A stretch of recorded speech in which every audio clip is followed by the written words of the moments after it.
Okay fine. अच्छा जी, आज हमारी लास्ट क्लास है और आज हम सीखेंगे रिस्क मैनेजमेंट। स्टार्ट करते हैं। इंट्रोडक्शन होगा और अंडरस्टैंडिंग डेवलपमेंट की जाएगी। रिस्क मैनेजमेंट क्या होता है, कैसे देखें। फॉरेक्स मार्केट जो होती है, इसके अंदर हमेशा से एक बात कही जाती है कि फॉरेक्स मार्केट के अंदर या स्टॉक मार्केट के अंदर 100% कुछ भी नहीं होता। ठीक है। तो इस हवाले से अगर हम ये बात जानते हैं तो हमें कितना रिस्क लेना चाहिए और किस तरह से कैलकुलेशन करनी चाहिए रिस्क की, और किस किस तरह से हम मुख्तलिफ अंदाज में रिस्क को मैनेज कर सकते हैं, आज ये तमाम चीज़ें हम देखने वाले हैं। प्राइम कैपिटल क्या होता है और रिस्क कैपिटल क्या होता है देखेंगे। Playing the game of probabilities. Probabilities क्या होती हैं, साइकोलॉजी क्लास के अंदर आपको बताया था प्रोबेबिलिटीज़, बट आज हम इसको डिटेल से डिस्कस करेंगे। कंपाउंड इंटरेस्ट, एक्सपोनेंशियल ग्रोथ और लॉट साइजिंग आज के वेबिनार का हिस्सा है।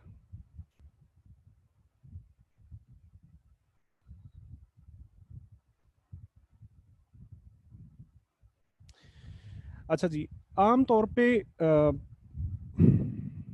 ओके, आम तौर पे बहुत ही कॉमन सा सवाल किया जाता है। सबसे पहले जो भी कोई दोस्त ट्रेडिंग में आते हैं ना, तो सबसे पहले एक सवाल करते हैं। सवाल क्या होता है कि हमें ट्रेडिंग में कितना पैसा इन्वेस्ट करना चाहिए। बहुत ही कॉमन सा क्वेश्चन है, नॉर्मली पूछा जा रहा होता है कि ट्रेडिंग में हमें कितना पैसा इन्वेस्ट करना चाहिए। राइट। तो मैं आपको सिर्फ ट्रेडिंग के हवाले से नहीं बताता, मैं आपको जनरली तमाम बिजनेसेस के हवाले से बता देता हूँ, और ट्रेडिंग के अंदर भी यही रूल अप्लाई होता है। राइट। आपका जो कैपिटल होता है ना, इसको नॉर्मली दो कैटेगरीज के अंदर डिवाइड किया जाता है। Number one, prime capital. Number two, risk capital. Prime capital क्या होता है? जिंदगी गुजारने के लिए आपको जितना पैसा दरकार होता है, एक नॉर्मल लाइफ गुजारने के लिए, जो हमारे मंथली एक्सपेंसेस, ईयरली एक्सपेंसेस या डेली वीकली एक्सपेंसेस होते हैं ना, ये तमाम एक्सपेंसेस जो है ना, ये हमारी ज़िंदगी को बेहतर तरीके से गुजारने के लिए ये लाजमी होते हैं। चाहे हम बिजनेस करें या ना करें, चाहे हमारा बिजनेस चले या ना चले, प्रॉफिट में हो, लॉस में हो, वट किसी भी कंडीशन के अंदर हो, तो ये एक ऐसे खर्चे होते हैं, ऐसा कैपिटल होता है जो आपको हर माह चाहिए ही चाहिए होता है। जिसके अंदर क्या क्या चीज़ें शामिल हैं? अगर घर आपका अपना नहीं है तो हाउस रेंट इसके अंदर शामिल होता है। डेली की फूड की जो ज़रूरियात हैं, तमाम चीज़ें, तमाम खर्चे फूड की कैटेगरी में शामिल होते हैं। क्लॉथिंग, शॉपिंग, आपको पता है कि रेगुलर वे में शॉपिंग भी चल रही होती है। और नॉर्मली अगर बात की जाए तो अगर आदमी बहुत कम शॉपिंग करें तो बच्चों की शॉपिंग और ये तमाम चीज़ें, ये तमाम एक ऐसे एक्सपेंसेस होते हैं जो आपको हर माह करने ही होते हैं। हर माह नहीं करेंगे तो दूसरे माह कर लेंगे, दूसरे माह नहीं करेंगे तो तीसरे माह तो लाजमी ही करना होता है। इसके अलावा हमारे यूटिलिटी बिल्स, जिसके अंदर बिजली का बिल आ जाता है, गैस का बिल आ जाता है, टेलीफोन का बिल आ जाता है। आपको पता है कि हर माह ये पैसे हमें चाहिए होते हैं। इसके अलावा एजुकेशनल एक्सपेंसेस, बच्चों के पढ़ाई का जो खर्चा होता है, इनकी ट्यूशन फीसेस, इनके स्कूल फीसेस, कॉलेज फीसेस, अगर बच्चे नहीं हैं तो छोटे भाई छोटी बहन, उनके खर्चे। एजुकेशनल एक्सपेंसेस एक ऐसा खर्चा है, एक ऐसा कैपिटल है जो हमें हर महीने ये चाहिए चाहिए होता है, दरकार होता है लाजमी तौर पे। इसके अलावा अगर कोई इमरजेंसी पड़े तो मेडिकल एक्सपेंसेस भी एक ऐसा खर्चा है जिसको आप होल्ड नहीं कर सकते। मतलब आप ये नहीं कर सकते कि मुझे अभी दर्द हो रहा है तो मैं अभी दवाई नहीं लेता और मैं 3 दिन बाद दवाई ले लूँगा, या अभी पैसे नहीं है तो मैं एक हफ्ता रुक जाता हूँ। ठीक है, अल्लाह ना करे कभी भी कोई भी ऐसा इशू आ जाता है, कोई भी राह चलते प्रॉब्लम आ जाती है मेडिकली, तो हमें ये पैसा दरकार होता है, जो हमेशा हमारे बजट के अंदर शामिल रहता है, और शामिल रहना भी चाहिए। जैसा कि नॉर्मली हर घर के अंदर एक बजटिंग की जाती है ना, हर घर के अंदर एक बजट बनाया जाता है कि हमारी आमदनी कितनी है और उसके हिसाब से हमारे खर्चे कितने हैं, जिसके अंदर मेडिकल एक्सपेंसेस का एक खाना रखा जाता है, और इसके अलावा ट्रैवलिंग एक्सपेंसेस, ये भी हमारी डेली नीड होती है। डेली नीड कैसे? हमारे ऑफिस आने जाने का खर्चा, बच्चों के स्कूल की वैन का खर्चा, और इस तरह के और बहुत सारे ट्रैवलिंग एक्सपेंसेस। ये तमाम खर्चे जब आप मिलाते हो तो इट मीन्स कि ये तमाम चीजें जो है ना, ये प्राइम कैपिटल में फॉल करती हैं। ठीक है, यानी कि कुछ भी हो तो आपको इतना पैसा हर महीने चाहिए होता है, और आपको इस पे रखना होता है बजट के दौरान। बजट जब बनाते हैं तो उसमें इतना खर्चा आपको इस पे रखना होता है। ठीक है, अब मिसाल के तौर पे अगर आपकी आमदनी ज्यादा है, को आप कोई भी बिजनेस कर रहे हो और आप 2 लाख 3 लाख रुपए पर मंथ आपका प्रॉफिट है, और मिसाल के तौर पे अगर आपका घर जो है वो 1 लाख में चल जाता है, तो इसका मतलब है कि 2 लाख रुपए आपके पास इन खर्चों से जायद है। ठीक है, एक्स्ट्रा अमाउंट है, जिसको नॉर्मली हम क्या करते हैं, हम कुछ बीसीस की शक्ल में सेव करना स्टार्ट कर देते हैं। नॉर्मली जो मोहल्लों में, गली मोहल्लों में जो चल रहा होता है ना, कुछ बेसिस की शक्ल में, या फिर हम कुछ गोल्ड वगैरह बाय करके रख लेते हैं, कुछ डॉलर्स बाय करके रख लेते हैं, वो हमारी सेविंग्स होती हैं। ठीक है, मतलब क्या है, वो पैसा आपका रिस्क कैपिटल होगा। ठीक है, थोड़ा समराइज करें, ये वो पैसा है जिसके ऊपर आप रिस्क नहीं ले सकते। राइट, ये वो पैसा है जिससे आपकी लाइफ चल रही है, और अगर ये पैसा आना बंद हो जाए, अगर ये पैसा उस बजट की अमाउंट से कम हो जाए, तो आपकी या आपके घर वालों की, आपके बच्चों की लाइफ जो है वो डिस्टर्ब हो जाती है। राइट, लेकिन ये वो जो पैसा है, ये रिस्क कैपिटल जो है, ये ऐसा पैसा है कि अगर ये कैपिटल अगर डिस्टर्ब हो भी जाता है, तो आपकी नॉर्मल लाइफ में कुछ भी असरअंदाज नहीं होगा। आपकी नॉर्मल लाइफ जो है वो नॉर्मली चलती रहती है। राइट, तो हमें हमेशा ये याद रखना चाहिए, अपने तमाम प्राइम कैपिटल को साइड पे करने के बाद जो भी हमारे पास रिस्क कैपिटल बनता है, हमको ट्रेडिंग में सिर्फ उतना ही कैपिटल इन्वेस्ट करना है। राइट, और ये रिस्क कैपिटल ऐसा होता है जिसके अंदर अगर ये जाया हो भी जाए तो आपकी नॉर्मल लाइफ जो है वो डिस्टर्ब नहीं होती है। लोन्स लाइबिलिटीज जो है ये रिस्क कैपिटल में नहीं आती ये चीजें। ठीक है, इट मीन्स के इनके भी अलावा पैसा जो बचेगा वो उसके ऊपर आप रिस्क ले सकते हो। ट्रेडिंग के अंदर कुछ भी चीज 100% नहीं होती। ट्रेडिंग के अंदर हमेशा कुछ ना कुछ परसेंट हमें लॉस माइंड में रखना होता है, चाहे 1% रखें, चाहे 5% रखें, चाहे 10% लॉस का चांस हम जहन में रखें, लेकिन इतना हमको जहन में रखना होता है। राइट, तो इस वजह से हम कभी भी प्राइम कैपिटल जो है ना, वो चाहे फिजिकल स्टॉक मार्केट हो या चाहे फॉरेक्स मार्केट हो, हम प्राइम कैपिटल इन्वेस्ट नहीं करते।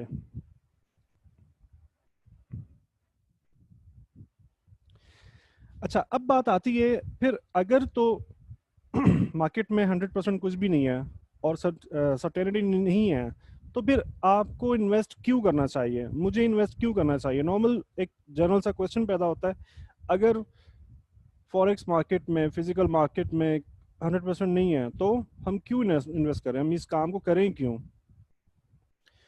तो उसका ये सिंपल सा जवाब है कि दुनिया के अंदर कोई भी ऐसी चीज नहीं है जो सर्टेन हो, हमेशा रहे, जिसके अंदर 100% गारंटी हो।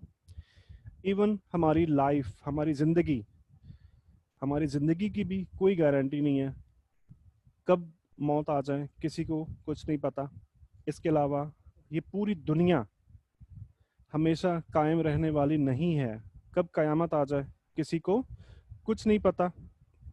अब आए या लेटर, कभी भी कुछ भी हो सकता है। तो इट मीन्स के तमाम चीज़ें, हमारी पूरी लाइफ रिस्क के ऊपर लगी होती है। और वैसे भी नॉर्मली आप देखो तो दुनिया में कोई भी ऐसा बिजनेस नहीं है जिसमें रिस्क इन्वॉल्व ना हो।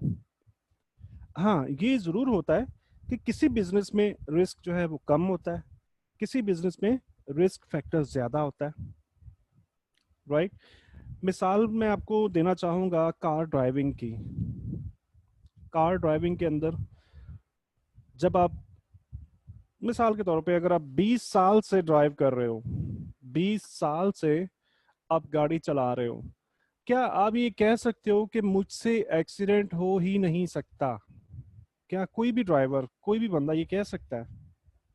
कभी भी नहीं कह सकता, राइट। अगर आप 20 साल से ड्राइव कर रहे हो, अगर आप इवन 40-50 साल से भी ड्राइविंग कर रहे हो, तब भी आप ये नहीं कह सकते कि मैं हमेशा बहुत ही अच्छी ड्राइव करता हूँ, मैं हमेशा मैं मुझसे कभी भी एक्सीडेंट नहीं हुआ, तो आइंदा भी ये इस बात की गारंटी है कि मेरे से एक्सीडेंट नहीं होगा।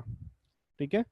होता क्या है, जब हम स्लो स्पीड पे गाड़ी चला रहे होते हैं तो हमारे एक्सीडेंट होने के चांसेस जो है ना वो कम होता है। ठीक है। और अगर हम फास्ट स्पीड पे चल रहे हैं, 150 ओवर 150 चल रहे हैं, 140 चल रहे हैं, 120, 120 भी चलो खैर एक नॉर्मल सी रेंज है। मतलब हम ऐसे नहीं कह सकते कि 120 सब too much riskier, 120 is not too much riskier speed, but more than 140 150 जब आप क्रॉस कर जाते हो, इट मीन्स कि आपका रिस्क जो है ना वो बढ़ चुका है। अब आपके एक्सीडेंट होने के चांसेस ज्यादा हैं। चांसेस की बात कर रहा हूँ, ठीक है, ये लाजमी नहीं है कि एक्सीडेंट होगा भी, राइट। सो इट मीन्स, इसका मतलब क्या है? इसका ये मतलब है कि हर एक चीज रिस्क के ऊपर है, हर एक चीज रिस्क के ऊपर होती है। कोई भी बिजनेस आप उठा लो दुनिया का, रिस्क के ऊपर होता है। हमारी लाइफ रिस्क के ऊपर होती है, कब मौत आ जाए किसी को पता नहीं। इवन ये पूरी की पूरी जो जमीन है, पूरी अर्थ जो है, ये भी एक रिस्क पे चल रही है, कब कयामत आ जाए और ये खत्म हो जाए, राइट। तो इसका क्या मतलब है? इसका ये मतलब है कि हमको अपनी पूरी लाइफ के साथ रिस्क को मेंटेन करते हुए चलना है। ठीक है। अगर हम यही सोचते रहेंगे कि जी रिस्क है, रिस्क बहुत ज्यादा है, तो हम तो फिर कोई काम कर ही नहीं सकते। अगर किसी को ये पता चल जाए कि कल जो है वो तुम्हारा जिंदगी का आखिरी दिन है, तो क्या वो कोई काम करेगा? कुछ भी नहीं। उसे पता है मैं तो कल कल मैंने एक्सपायर हो जाना है, तो मैं क्या करूँ? कुछ भी नहीं। वो तो बैठ गया आराम से। ठीक है। तो इसी तरीके से एक अच्छी लाइफ गुजारने के लिए हम लोग जिंदगी में कुछ भी कर रहे होते हैं ना, कुछ भी कर रहे होते हैं, उसमें रिस्क इन्वॉल्व होता है। और एक अच्छी लाइफ गुजारने के लिए उस रिस्क से भागा नहीं जाता, उस रिस्क को मैनेज किया जाता है। कैसे मैनेज किया जाता है? मैंने आपको कार की एग्जांपल दी। अगर आप 40 50 60, चलो 80 तक भी मैं कह सकता हूँ कि 80 तक भी अगर आप कार ड्राइव कर रहे हो, तो आप एक लो रिस्क ड्राइव कर रहे हो। आपकी ड्राइविंग जो है वो लो रिस्क है, राइट। और अगर आप 100 प्लस चले जाते हो, 120 140 प्लस चले जाते हो, इट मीन्स कि आप ड्राइव बिलाशुबा अच्छी कर रहे हो। आप 40 साल से गाड़ी चला रहे हो, 50 साल से गाड़ी चला रहे हो, बिलाशुबा अच्छी ड्राइव कर रहे हो, लेकिन आपका रिस्क जो है ना अब वो बढ़ चुका है, राइट। बिल्कुल इसी एग्जाम्पल में हर एक बिजनेस के अंदर रिस्क मैनेज किया जाता है कामयाब जिंदगी गुजारने के लिए। तो बिल्कुल इसी तरीके से ट्रेडिंग जो है ना वो भी नॉर्मल लाइफ से डिफरेंट नहीं है, बिल्कुल। फॉरेक्स मार्केट में, स्टॉक मार्केट में, फिजिकल मार्केट में, फ्यूचर मार्केट में बिल्कुल रिस्क इन्वॉल्व है, बिल्कुल रिस्क इन्वॉल्व है, लेकिन हम क्या कर सकते हैं हमारे इख्तियार में। देखो, रिस्क को खत्म करना हमारे इख्तियार में नहीं है, रिस्क को खत्म करना हमारे इख्तियार में है ही नहीं है। हाँ, लेकिन हमारे इख्तियार में एक चीज है कि हम उस रिस्क को मैनेज कर लें, राइट। तो आइए हम स्टडी करते हैं कि हम अपने रिस्क को फॉरेक्स बिजनेस करते हुए, स्टॉक मार्केट बिजनेस करते हुए किस तरह से मैनेज कर सकते हैं। इसी के साथ साथ नॉर्मली एक बात कही जाती है कि फॉरेक्स मार्केट के अंदर, स्टॉक मार्केट के अंदर कुछ 90% ट्रेडर्स जो होते हैं वो लूज कर रहे होते हैं।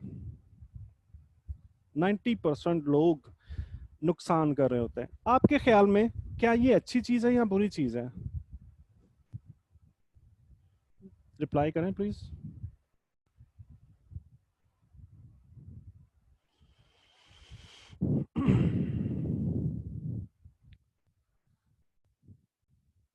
जाहिद बलोच कह रहे हैं अच्छी चीज है। बिल्कुल सही जवाब दिया जी, अच्छी चीज है। मैं आपको बताता हूं, बाकी जो दोस्त अभी सोच रहे हैं, मैं ये बताता हूं कि अच्छी है और क्यों। जो लोग विनर्स हैं उनके लिए ये बात अच्छी होती है कि 90% लोग लूज करें।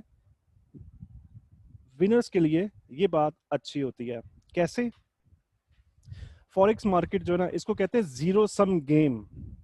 जीरो सम गेम कहा जाता है कि जिस मार्केट के अंदर बाहर से पैसा ना आ रहा हो।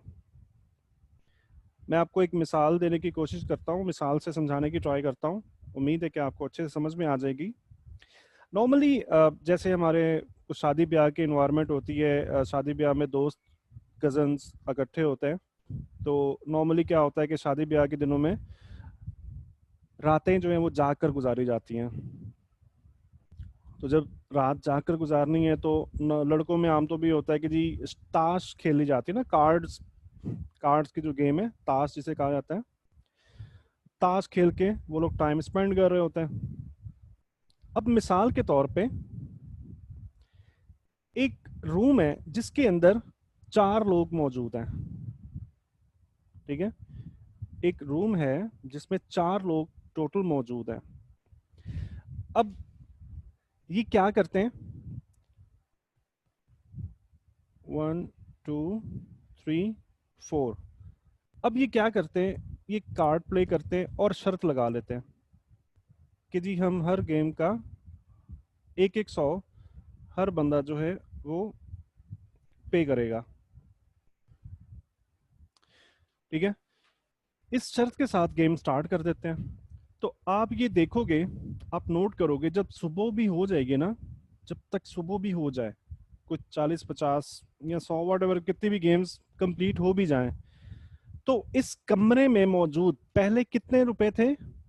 100 इसके, 100 इसके, 100 इसके, 100 इसके, मतलब 400 रुपए इस कमरे में मौजूद है। तो पूरी रात खेलने के बाद भी जब सुबह भी हो जाएगी ना तो टोटल रुपया जो इस रूम में मौजूद होगा वो भी 400 ही होंगे। हाँ, ये फर्क जरूर होगा कि हो सकता है 250 इसके पास हो, 100 इसके पास हो, 50 इसके पास हो और ये जीरो पे हो। ये जरूर हो सकता है कि 400 का 400 इसके पास हो। ये भी हो सकता है कि 100 वापस इनके पास घूम फिर के, मतलब क्या है कि जैसे किसी ने विन किया, किसी ने लूज किया, तो पैसा किसी की जेब में आ गया और अगेन दोबारा गेम स्टार्ट होती है और वही पैसा निकलता है और वापस घूम घुमा के कभी कभी इसकी जेब में आता है, कभी इसकी जेब में आता है, कभी इसकी जेब में और कभी इसकी जेब में आता है। इसको कहते हैं जीरो सम गेम। कि वही एक मर्तबा जो पैसा आ चुका मार्केट के अंदर, वही पैसा कभी किसी की जेब में जा रहा है, कभी किसी की जेब में जा रहा है और कभी किसी की जेब में जा रहा है। अब इस एग्जाम्पल के साथ अब थोड़ा गौर से देखो।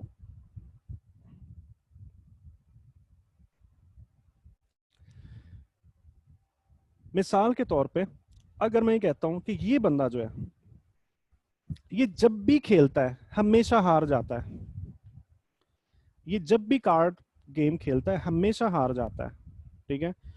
तो इन तीनों के चांसेस जो हैं, जीतने के चांसेस कितने हैं? आप बताएं प्लीज।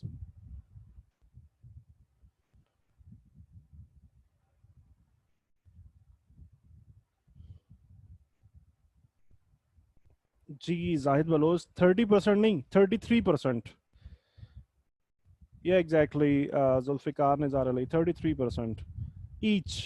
इन तीनों के जीतने के चांसेस 33% है। ठीक है, अगर हम ये मान लें कि ये दो बंदे जो है, नंबर वन नंबर टू बंदे जो हैं, ये जब भी खेलते हैं ये हारते हैं, जब भी खेलते हैं ये हारते हैं, ये हारने वाले लोग हैं। ठीक है, तो इन दोनों के जीतने के चांसेस अब कितने हो गए?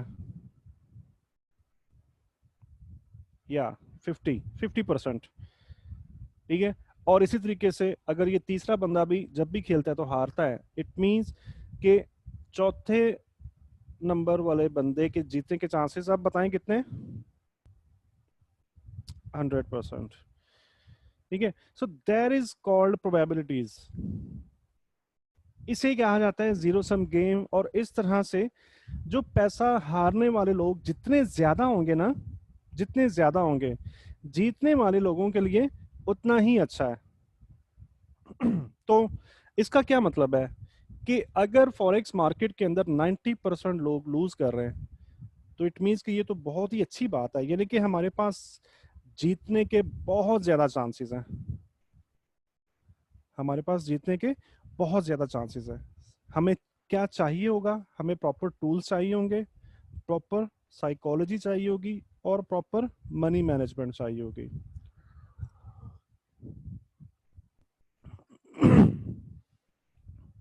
Right right? अब बात कर लेते हैं कि 90% लोग जो है वो पैसा लूज क्यों करते हैं। आपके जहन में जरूर ये सवाल उठ रहा होगा कि 90% लोग पैसा लूज क्यों करते हैं। तो इनमें अक्सरियत वो लोग होते हैं, नए ट्रेडर्स, यूट्यूब से चीज़ें उठाई, फेसबुक ग्रुप्स में से चीज़ें उठाई और मार्केट पर अप्लाई करना स्टार्ट कर दी। और इसके अलावा ये लोग ट्रेडिंग साइकोलॉजी और मनी मैनेजमेंट इनसे बिल्कुल ना वाकिफ होते हैं। 90%, जैसा कि मैंने आपको बताया था वेरी डे फर्स्ट से मैं आपको ये बताता आ रहा हूँ कि टेक्निकल्स जो होते हैं ना वो सीखना आसान होता है। टेक्निकल्स पे बहुत ज़्यादा बहुत साला साल की मेहनत दरकार नहीं होती। आप जल्दी थोड़ी सी प्रैक्टिस करने के बाद, थोड़ा सा तवज्जो ध्यान से आप प्रैक्टिस करोगे तो आप टेक्निकल्स के ऊपर महारत हासिल कर लेते हो। ठीक है, तो पीछे क्या बचता है विन करने के लिए? पीछे क्या बचता है? साइकोलॉजी और मनी मैनेजमेंट। साइकोलॉजी बहुत ही कम पढ़ाई जाती है और मनी मैनेजमेंट के बारे में कोई जानता ही नहीं है। बहुत कम लोग मनी मैनेजमेंट के, प्रॉपर मनी मैनेजमेंट के बारे में जानते हैं। हाँ, बस नॉर्मली जो लोग जानते हैं वो जिस इतना जानते हैं कि जी एसएल लगाना है, एसएल के बगैर ट्रेड नहीं करनी। बहुत अगर बहुत ज़्यादा वो करेगा ना कि मुझे बहुत पता है मार्केट के बारे में और मैं बहुत बड़ा चैंपियन हूँ, तो ऐसे बंदे को भी नॉर्मली जस्ट इतना पता होता है कि हर ट्रेड में मुझे एसएल लाजमी लगाना है। लेकिन ये बहुत कम लोग जानते हैं कि वो एसएल एक्चुअली प्लेस कहाँ पे होना चाहिए। राइट, वो एसएल कहाँ पर लगाना चाहिए और हमें हर एक ट्रेड के ऊपर कितना रिस्क लेना चाहिए। तो इन वजूहात की बिना पे 90% लोग पैसा लूज कर रहे होते हैं। कुछ ऐसे लोग होते हैं जो ट्रेडिंग साइकोलॉजी और मनी मैनेजमेंट को जानते हैं। ठीक है, लेकिन इसकी अहमियत को नहीं जानते। मतलब उनको ये तो पता है कि 90% लोग मार्केट में लूज करते हैं और विनिंग के लिए साइकोलॉजी, मनी मैनेजमेंट का पता होना चाहिए लाजमी। इसकी डे बाय डे इम्प्रूवमेंट भी लाजमी करना चाहिए। ठीक है, लेकिन वो क्या करते हैं, इसकी जो अहमियत है ना, इसकी जो इम्पोर्टेंस है उसको नहीं जानते। वो चीज़ें कलेक्ट करते हैं, चीज़ें सुनते हैं और एक कान से सुन के दूसरी कान से निकाल देते हैं। राइट, इसके अलावा जो लोग इसकी इम्पोर्टेंस को भी जानते हैं, साइकोलॉजी और मनी मैनेजमेंट की इम्पोर्टेंस को भी जानते हैं, वो फेल हो जाते हैं इसको इम्प्लीमेंट करने में, यानी कि इसको इम्प्लीमेंट कैसे करना है। अब साइकोलॉजी का लेक्चर आपने लिया तो आपको प्रैक्टिकली ये सिखाया गया कि आपने अपनी साइकोलॉजी को ठीक कैसे करना है। प्रैक्टिकली मेथड उसके अंदर बताए गए। तो ये ऐसी चीजें हैं जो साल साल की रिसर्च के बाद हासिल हुई और आपको टीच की जा रही हैं। नॉर्मली लोग इन चीजों को बिल्कुल सिरे से नहीं जानते। जो लोग जानते हैं उनको इनकी इम्पोर्टेंस का नहीं पता, उनको ये नहीं पता कि ये कितनी अहम चीजें हैं, हमें कितनी शिद्दत के साथ अपनी ट्रेडिंग के अंदर इन चीजों को इस्तेमाल करना चाहिए, राइट। और जो इसकी इम्पोर्टेंस को पहचानते भी हैं बट वो फेल हो जाते हैं इसको इम्प्लीमेंट करने में, कि इसको प्रॉपरली इन तमाम चीज़ों को इम्प्लीमेंट कैसे करना है, साइकोलॉजी इंप्रूवमेंट कैसे करनी है, मनी मनी मैनेजमेंट का बहुत नाम सुना होगा, लेकिन करना कैसे, लगाना कैसे है, कैलकुलेट कैसे करना है, अपना रिस्क जो है ना उसे कैलकुलेट कैसे करना है, राइट। तो ये तीन बड़ी वजूहात है, ये तीन बहुत बड़ी वजूहात है लूज करने की। टेक्निकल से बंदा इतनी जल्दी मार नहीं खाता। टेक्निकल्स अगर आपका एक एसएल हो भी गया ना, अगर आप दो एसएल हो भी गए तो तीसरी ट्रेड आपकी प्रॉफिट में चली जाती है। और एक और आपको एक बात बताऊं, जो मेरे एक्सपीरियंस के अंदर बात आई ना, नॉर्मली फॉरेक्स मार्केट के बारे में, फॉरेक्स मार्केट के अंदर पैसा कमाना मुश्किल नहीं है, पैसा बन जाता है। फॉरेक्स मार्केट में पैसा बनाना इजी है, मुश्किल नहीं है। हाँ, मुश्किल क्या है, उस बनाए हुए पैसे को संभालना। 90% ये जो ट्रेडर्स होते हैं ना, जो लूज कर रहे होते हैं, पैसा ये भी बनाते हैं, लेकिन क्या होता है कि बाद में पैसा बनाने के बाद, प्रॉफिट करने के बाद, ये पैसा मार्केट को वापस दे देते हैं। अब आपको सेंस आ रही होगी, थोड़ा समझ में आ रहा होगा चीजें। अगर लोग पैसा बना चुके हैं, अगर प्रॉफिट बना चुके हैं, तो कौन सी ऐसी चीज है जिसकी वजह से, जिसके लेक होने की वजह से, जिसकी कमी की वजह से लोग मार्केट को पैसा वापस दे देते हैं? वो कौन सी ऐसी चीज है? डिसिप्लिन।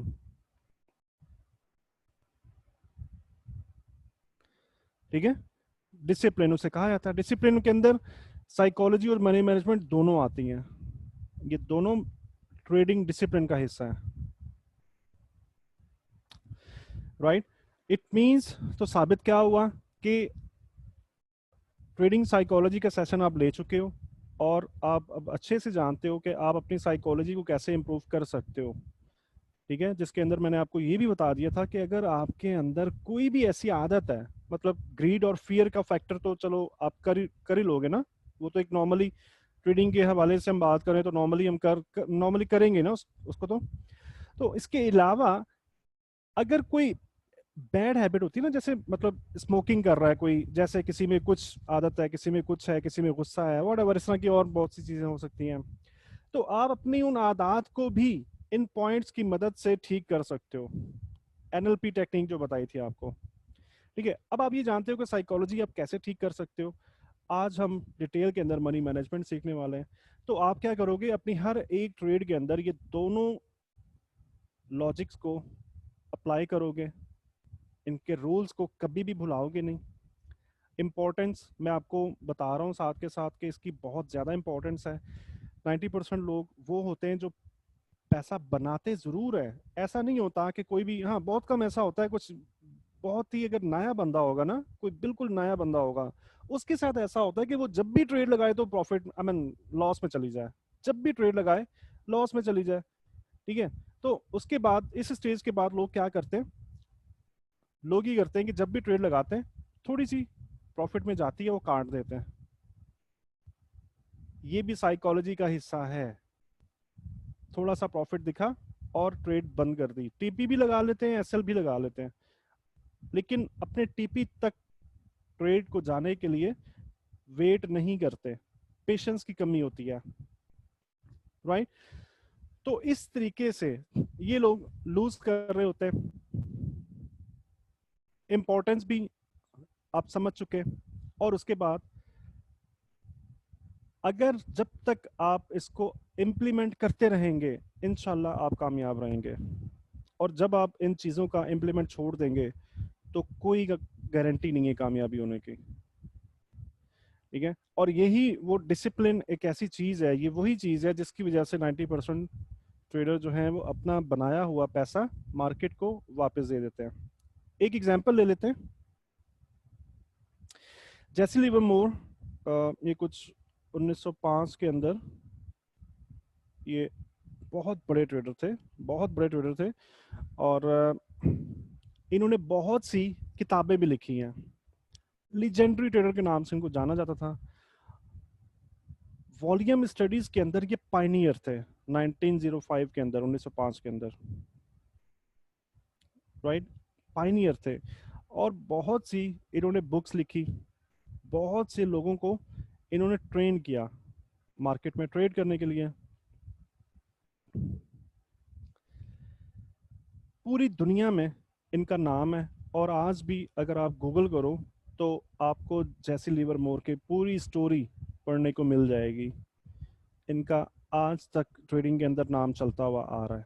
अब तो खैर ये दुनिया में नहीं है, लेकिन इन्होंने बहुत बहुत एक्सट्रीम लेवल के कॉन्सेप्ट्स को मुतारिफ करवाया। वॉल्यूम स्टडीज के अंदर इनकी रिसर्च बहुत ज़्यादा थी,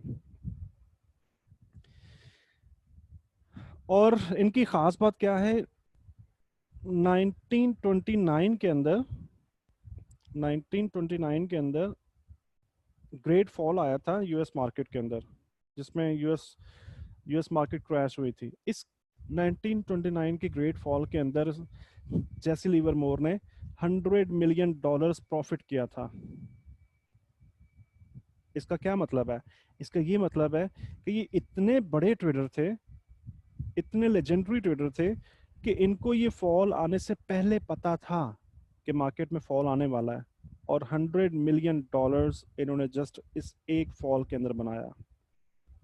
और इसके बाद क्या हुआ, अपनी लाइफ के अंदर ये 2 मरतबा बैंकरप्ट हुए, 2 मरतबा बैंकरप्ट का मतलब है कि बिल्कुल अर्श से फर्श पे आ गए, बिल्कुल जीरो पे आ गए, बिल्कुल फर्श पे गिर गए। पहली मरतबा जब ये बैंकरप्ट हुए, उसके बाद दोबारा से इन्होंने आहिस्ता आहिस्ता स्टैंड अप करना स्टार्ट किया, दोबारा से ट्रेडिंग स्टार्ट की, कैपिटल इनको मिलना स्टार्ट हुआ, और इन्होंने दोबारा से कैपिटल बनाया, और उसके बाद दोबारा से बैंकरप्ट हो गए। जब ये दूसरी मरतबा बैंकरप्ट हुए ना, तो अमेरिका के एक होटल के एक रूम के अंदर इन्होंने अपने आप को गोली मार दी थी। जैसी लिवरमोर ने एक्चुअली खुदकुशी की थी। इसकी क्या वजह हो सकती है? इतना बड़ा लेजेंडरी ट्रेडर, वॉल्यूम स्टडीज के अंदर पायनियर है, बहुत सी किताबें लिखी हुई हैं, बहुत सी किताबें लिखी हुई हैं, आज भी पढ़ी जाती हैं। आप गूगल करोगे जैसी लिवरमोर के बारे में, कंप्लीट स्टोरी आपको मिल जाएगी वहां से। तो क्या वजह है कि इतना बड़ा ट्रेडर जो है वो 2 मरतबा बैंकरप्ट हुआ? That was discipline, trading psychology and money management. Psychology के लेक्चर में मैंने आपको बताया था ना कि ग्रीड और फियर का जो फैक्टर है, ये ऐसी तबाही मचाता है कि इंसान का दोबारा से वापस उठना नामुमकिन हो जाता है, बहुत मुश्किल हो जाता है, बहुत मुश्किल। जब भी ग्रीड फैक्टर के अंदर आता है आदमी, सबसे पहले मनी मैनेजमेंट के रूल्स के साथ छेड़छाड़ स्टार्ट कर देता है। लॉट साइजिंग इंक्रीज करना, एसएल्स रिमूव करना, टीपीज की प्लेसमेंट बार बार चेंज करना, बहुत सारी और ऐसी चीजें मनी मैनेजमेंट के रूल्स के अंदर आती हैं, अभी हम आगे चल के देखने वाले हैं। तो आपने देखा कि ये एक लाइव एग्जांपल है कि इतना बड़ा ट्रेडर टेक्निकल्स के ऊपर इसको कितनी महारत होगी।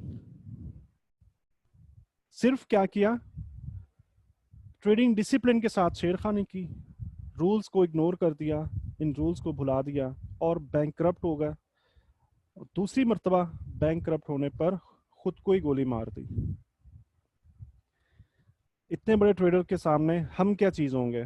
मतलब नॉर्मली नए आने वाले लोग ये समझते हैं कि अगर 2 4 5 टीपी लग गए ना एक साथ में, तो ये समझते हैं कि जी बस ट्रेडिंग आ चुकी है, मैं बस सब तो सब पीछे पीछे हो जाओ, अब तो बस मैं स्टैंडर्ड ऑर्डर लगा रहा हूँ और अब तो ट्रेडिंग मुझे आ चुकी है, तो कोई ऐसी चीज़ नहीं है जो मेरा नुकसान करवा करवा देगी, राइट।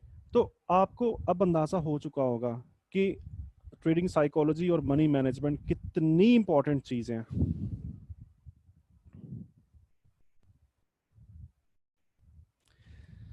तो आप भी सब दोस्त कभी भी ट्रेडिंग साइकोलॉजी और मनी मैनेजमेंट का साथ कभी नहीं छोड़ोगे, राइट। अच्छा जी, हम शुरू से सुनते आ रहे हैं गेम ऑफ प्रोबेबिलिटीज। सबसे पहले हम ये समझ लेते हैं कि प्रोबेबिलिटीज होती क्या है। मुमकिनात इन्हें कहते हैं। गेम ऑफ प्रोबेबिलिटीज का मतलब है कि मुमकिनात का खेल। एक एग्जांपल देता हूं आपको। मिसाल के तौर पे आप अपने दोस्त के साथ शर्त लगा लेते हो, आज बारिश होगी। बारिश की आप शर्त लगा लेते हो, आसमान बिल्कुल साफ पड़ा हुआ है, कुछ भी बादल नहीं है। आपके ख्याल में आपके शर्त जीतने के इम्कान कितने हैं?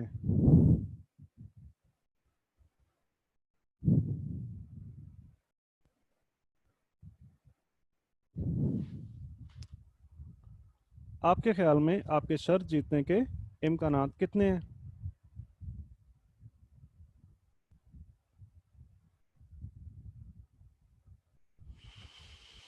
जी जाहिद बलोच 5%। मोहम्मद जफर कुरैशी जीरो। जीरो नहीं होता, जीरो नहीं कह सकते, क्योंकि कभी भी कुछ भी हो सकता है। ओके, एकदम से भी बादल आ सकते हैं। मतलब आपने कभी, ये अभी अभी भी मेरे साथ हुआ, ये पिछले वीक की बात है, मेरे साथ खुद के साथ हुआ। मुझे ये ईद के दिनों में कहीं पे जाना था, तो बारिशें हुई कराची में बहुत ज़्यादा, राइट। अब मौसम बिल्कुल क्लियर हो चुका था, बिल्कुल क्लियर, और मैंने आसमान पे देखा, मौसम क्लियर था, और मैं मिसेस के साथ बाहर निकल गया। तकरीबन कुछ 10-11 किलोमीटर का मैंने सफ़र किया होगा। एकदम से बारिश आ गई, एकदम से, मतलब बिल्कुल अनएक्सपेक्टेडली, बिल्कुल किसी की सोच में भी नहीं था कि यार बारिश हो सकती है। एकदम से बारिश आ गई, ठीक है। इट मीन्स के जीरो जो है ना वो कुछ भी नहीं हो सकता। हाँ, हम ये कह सकते हैं कि कुछ 5% चांसेस पॉसिबल है, कुछ भी हो सकता है। तो 5% तो हमें, 1% आप कह सकते हो, 2% आप कह सकते हो कि चांसेस आपको जेहन में रखने होते हैं कि हाँ, इस ऐसी शर्त के 1 या 2% चांसेस विनिंग के हो सकते हैं। आपके ख्याल में क्या ऐसी शर्त लगानी चाहिए जिसके जिसके अंदर प्रोबेबिलिटीज बहुत ही कम हो?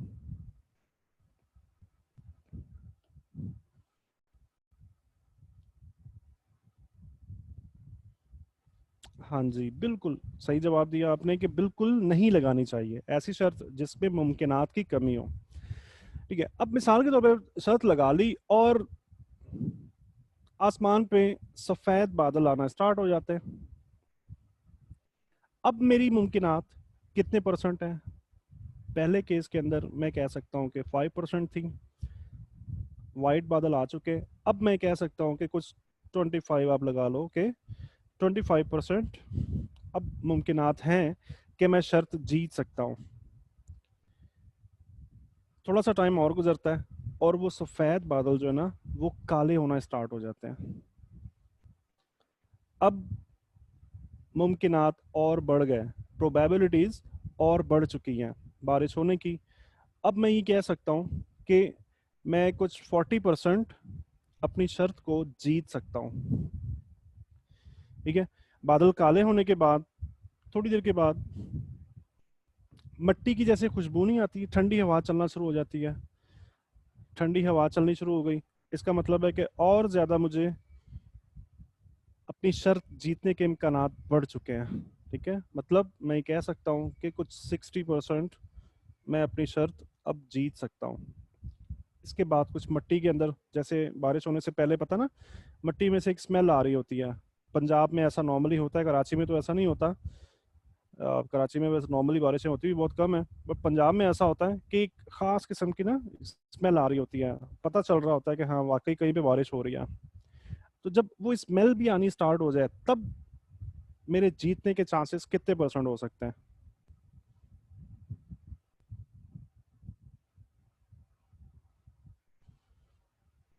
80% लगा लेते हैं। एहतिशाम अहमद कह रहे हैं 70, बिल्कुल, मतलब कुछ भी हम लगा सकते हैं, ये कोई वो नहीं है, नंबर्स की गेम नहीं है। मैंने 80 लगा दिया, 70 दोनों के ठीक है। ठीक है। अब जैसे गाड़ियां चल रही होती है ना रास्तों में, रोड पे, तो गाड़ियां आ रही हैं और वो भीगी भी हैं। पीछे से कोई भी गाड़ी आ रही है तो वो गीली हैं, सब भीगी भी गाड़ी हैं, वाइपर चलाती भी आ रही हैं। अब आपके शर्त जीतने के चांसेस जो है ना, अब 90% हो गए। लेकिन 100% आप अभी भी नहीं कह सकते कि यहाँ बारिश होगी। ठीक है, आपको ये कंफर्म हो चुका जब आपने गीली गाड़ियां भी, भीगी हुई गाड़ियां भी देख ली कि पास में बारिश हो रही है, ये कंफर्म भी हो चुका है। लेकिन फिर भी आप 100% नहीं कह सकते कि आपके यहाँ जहाँ पे आप मौजूद हो वहां पे बारिश लाजमी लाजमी होगी। So that is called probabilities, मुमकिनात, मुमकिनात का खेल है। राइट। तो हमने जो टेक्निकल चार्ट्स के अंदर स्टडी किया था ना, ट्रेंड लाइन का तीसरा टच, मूविंग एवरेजेस के टच, चैनल के अंदर जो हम ओवरसोल्ड एरियाज के अंदर जो बॉटम्स के ऊपर बाय करना, चैनल के टॉप से सेल करना, रिवर्सल्स के अंदर सपोर्ट रेजिस्टेंस, ये तमाम चीज़ें क्या है, ये हमारी ये चांसेस हैं, ये चांसेस हैं, हमारी प्रोबेबिलिटीज है ये। ठीक है। तो जितनी ज़्यादा प्रोबेबिलिटीज होंगी, हमको उस वक्त अपनी ट्रेड ओपन करनी है। ठीक है, मतलब जब शर्त जीतने की प्रोबेबिलिटीज सिर्फ 5% थी तो आपने क्या कहा था कि हमें शर्त नहीं लगानी चाहिए। बिल्कुल इसी तरीके से हमको लो प्रोबेबल ट्रेड्स भी ओपन नहीं करनी चाहिए। ओके। इवन 40%, इवन 60% भी प्रोबेबिलिटीज अगर आपके पास कलेक्ट हो गई हैं तब भी ट्रेड ओपन नहीं करनी चाहिए, जब तक, जैसा कि लास्ट क्लास के अंदर देखा, जो आपकी बस है, आप जब तक वो बस नहीं आ जाएगी उस वक्त तक आप ट्रेड में एंटर नहीं होते। क्यों, क्या वजह है? क्योंकि वो बस जो है ना हमारी, वो हाई प्रोबेबल है, कभी इम्कान है कि वो हमारी मंजिल तक हमें लेके चली जाएगी, लेकिन 100% फिर भी नहीं है। ठीक है, अब आप ये समझ चुके हैं कि प्रोबेबिलिटीज की गेम क्या होती है। अब थोड़ा बात कर लेते हैं। नॉर्मली आप गूगल करो, यूट्यूब करो, मुख्तलिफ लोगों से डिस्कशन करो, तो बहुत से लोग आपको ऐसे मिलेंगे जो आपसे ही कहेंगे कि जी मेरे पास जो सिस्टम है ये 100% वर्क करता है, 100% प्रॉफिटेबल है, मेरे पास बहुत ही अच्छी चीज़ है, मैं बहुत ही, मेरी 20 साल की रिसर्च के बाद मैंने ये चीज़ बनाई है, ये सिस्टम बनाया है, और ये 100% प्रॉफिटेबल है, और मैं आपको $99 की ये सेल करूंगा। ठीक है। तो जब भी आप कहीं पर भी ये लिखा हुआ देख लो, कोई भी बंदा आपको ऐसी बात कहे कि उसके पास कोई ऐसा सिस्टम मौजूद है जो कि 100% प्रॉफिटेबल है, तो आप सिरे से ये बात जान जाओगे कि ये झूठ बोल रहा है, कि ये बंदा झूठ बोल रहा है, क्योंकि फॉरेक्स मार्केट के अंदर 100% कुछ भी नहीं है, जस्ट गेम ऑफ प्रोबेबिलिटीज है। हाँ, वो ये कह सकता है कि इसकी एक्यूरेसी कितनी है, ये कह सकता है कि 90% प्रॉफिटेबल है, 80% प्रॉफिटेबल है, 70% है, 95% प्रॉफिटेबल है। कोई भी ये नहीं कह सकता कि उसकी बनाई हुई चीज या उसका इंडिकेटर या उसका रोबोट या वट एवर कोई भी टूल जो है वो 100% प्रॉफिट देगा। राइट। बहुत से लोग आपको ऐसे मिलेंगे जो कहेंगे जी हमने फ्लां सिस्टम जो है, सीक्रेट कोड जो है उसका क्रैक कर लिया, तो आप $99 में हमसे परचेज कर लो। बहुत सी ऐसी चीज़ें हैं। नो लॉस स्ट्रेटजी के नाम पे, स्ट्रेटजीज के ऊपर आप जब देख जाओगे तो जगह जगह पे आपको ऐसा लिखा हुआ मिलेगा, नो लॉस स्ट्रेटजी। इस स्ट्रेटजी के अंदर कभी लॉस हो ही नहीं सकता। अगर नो लॉस स्ट्रेटजी लिखा हुआ है तो इसका क्या मतलब है कि 100% प्रॉफिटेबल है, और फॉरेक्स मार्केट में 100% कुछ भी नहीं होता। तो आप जान जाओगे कि ये स्कैम है, ये बंदा ठीक नहीं है, स्कैम कर रहा है। और सुपर इंडिकेटर्स के नाम से बहुत सारी ऐसी चीज़ें आपको मिल जाती हैं, राइट। तो ये बताने का मकसद क्या है, ये दिखाने का मकसद ये है कि आपने इन ऐसे लोगों के ट्रैप के अंदर नहीं आना। चलो यहाँ तक तो हमको समझ में आ चुका कि 100% होता ही नहीं है, सिरे से होता ही नहीं है। चलो हम 1 मिनट के लिए मान भी लेते हैं कि होता है 100%, 1 मिनट के लिए हम मान लेते हैं। तो मैं आपको ये बता दूं कि फॉरेक्स मार्केट वर्क कर ही नहीं सकती है, स्टॉक मार्केट या फॉरेक्स मार्केट चलेगी नहीं, इसका सिस्टम जो है ना चलना ही बंद हो जाएगा। क्या वजह है इसकी? वजह क्या है कि अगर तो एहतशाम, सही कह रहे हो आप, बिलकेट बनना चाहिए, बट ये तो एक अलग अलग बात है ना। लेकिन बात ये है कि ये होता ही नहीं है, 100% होता ही नहीं है। हम मान लेते हैं 1 मिनट के लिए कि होता है, तो क्या, तो मैं आपको ये बता दूं कि फॉरेक्स मार्केट, स्टॉक मार्केट चलेगी नहीं। क्यों नहीं चलेगी? इस वजह से नहीं चलेगी कि वो जो सिस्टम है, मिसाल के तौर पे जी, वो दुनिया खरीद लेती है उसका सिस्टम, जिसको वो 100% प्रॉफिटेबल बता रहा है, और यहाँ वो ये कह रहा है कि जी मैंने फ्लां सिस्टम का कोड जो है उसको क्रैक कर लिया है, और वो सीक्रेट कोड अब मेरे पास है, तो अब आप मुझसे बाय करो। सारी दुनिया उसका सिस्टम बाय कर लेती है। किसी जगह पे आने के बाद उसका सिस्टम कहता है कि मार्केट ऊपर जाने वाली है, बाय कर लो, बाय का सिग्नल देता है। तो दुनिया क्या करेगी? बाय की ट्रेड ओपन कर लेगी, कोई सेलर होगा ही नहीं। जब सारी दुनिया बाय ओपन करके बैठ जाएगी तो सेलर कौन होगा? कोई भी नहीं। इस वजह से मार्केट मूव करेगी नहीं। क्या वजह है? आप जब भी बाय करने जाओगे, कोई सेलर होगा तो आप बाय करोगे ना। अगर कोई सेलर ही नहीं है तो कोई भी बाय कर ही नहीं सकता, राइट। तो फिर हम पैसा कैसे बना सकते हैं अगर कुछ भी 100% नहीं है? तो ये तमाम बातों को सुनने के बाद, जानने के बाद एक सवाल पैदा होता है, अगर पैसा, आई मीन फॉरेक्स में 100% कुछ भी नहीं है, तो फिर पैसा बनाएं कैसे? इसका ये जवाब है कि जब आपको ये बात पता हो कि आपके बिजनेस में, जाहिद बलोच कह रहे हैं मार्केट स्टॉप होता है। यस एग्जैक्टली, मार्केट का फंक्शन बिल्कुल बंद हो जाता है। ठीक है, तो मैं बात कर रहा था कि जब आपको ये पता है कि दुनिया में कुछ भी सर्टेन बिजनेस नहीं है, कोई भी ऐसा बिजनेस नहीं है जिसके अंदर श्योर शॉर्ट 100% आपको प्रॉफिट मिलता है, तो इस इंफॉर्मेशन के साथ आप क्या करोगे? आप ये समझोगे कि फॉरेक्स जो है गेम ऑफ प्रोबेबिलिटीज है, और इसे कैसे प्ले आउट करना है। जितनी ज्यादा प्रोबेबिलिटीज इकट्ठी हो जाएंगी, उतने ज्यादा जीतने के चांसेस इकट्ठे हो जाएंगे। जैसा कि हमने बारिश की मिसाल में देखा, जितनी ज्यादा प्रोबेबिलिटीज इकट्ठी हो जाएंगी, उतनी ज्यादा जीतने के चांसेस इकट्ठे हो जाएंगे। और इसके अलावा जब हम ये बात जानते हैं कि फॉरेक्स में कुछ भी 100% नहीं है, तो हम अपना कैपिटल जो है ना उसको मैनेज करते हैं, अपने रिस्क को मैनेज कर लेते हैं। कि अगर हम मार्केट, हमारा एनालाइज किया हुआ सब कुछ ठीक था, और अगर मार्केट किसी भी वजह से उल्टी चली भी गई, इन्वर्ट हो भी गई, तो हमारा अगर लॉस होगा ना, तो वो बहुत ही कैलकुलेटेड लॉस होगा, बहुत ही छोटा लॉस होगा। बहुत ही छोटा सा लॉस कैलकुलेट करके उसको लगाया जाता है उन चीजों को। इस तरीके से हम पैसा बना सकते हैं, राइट।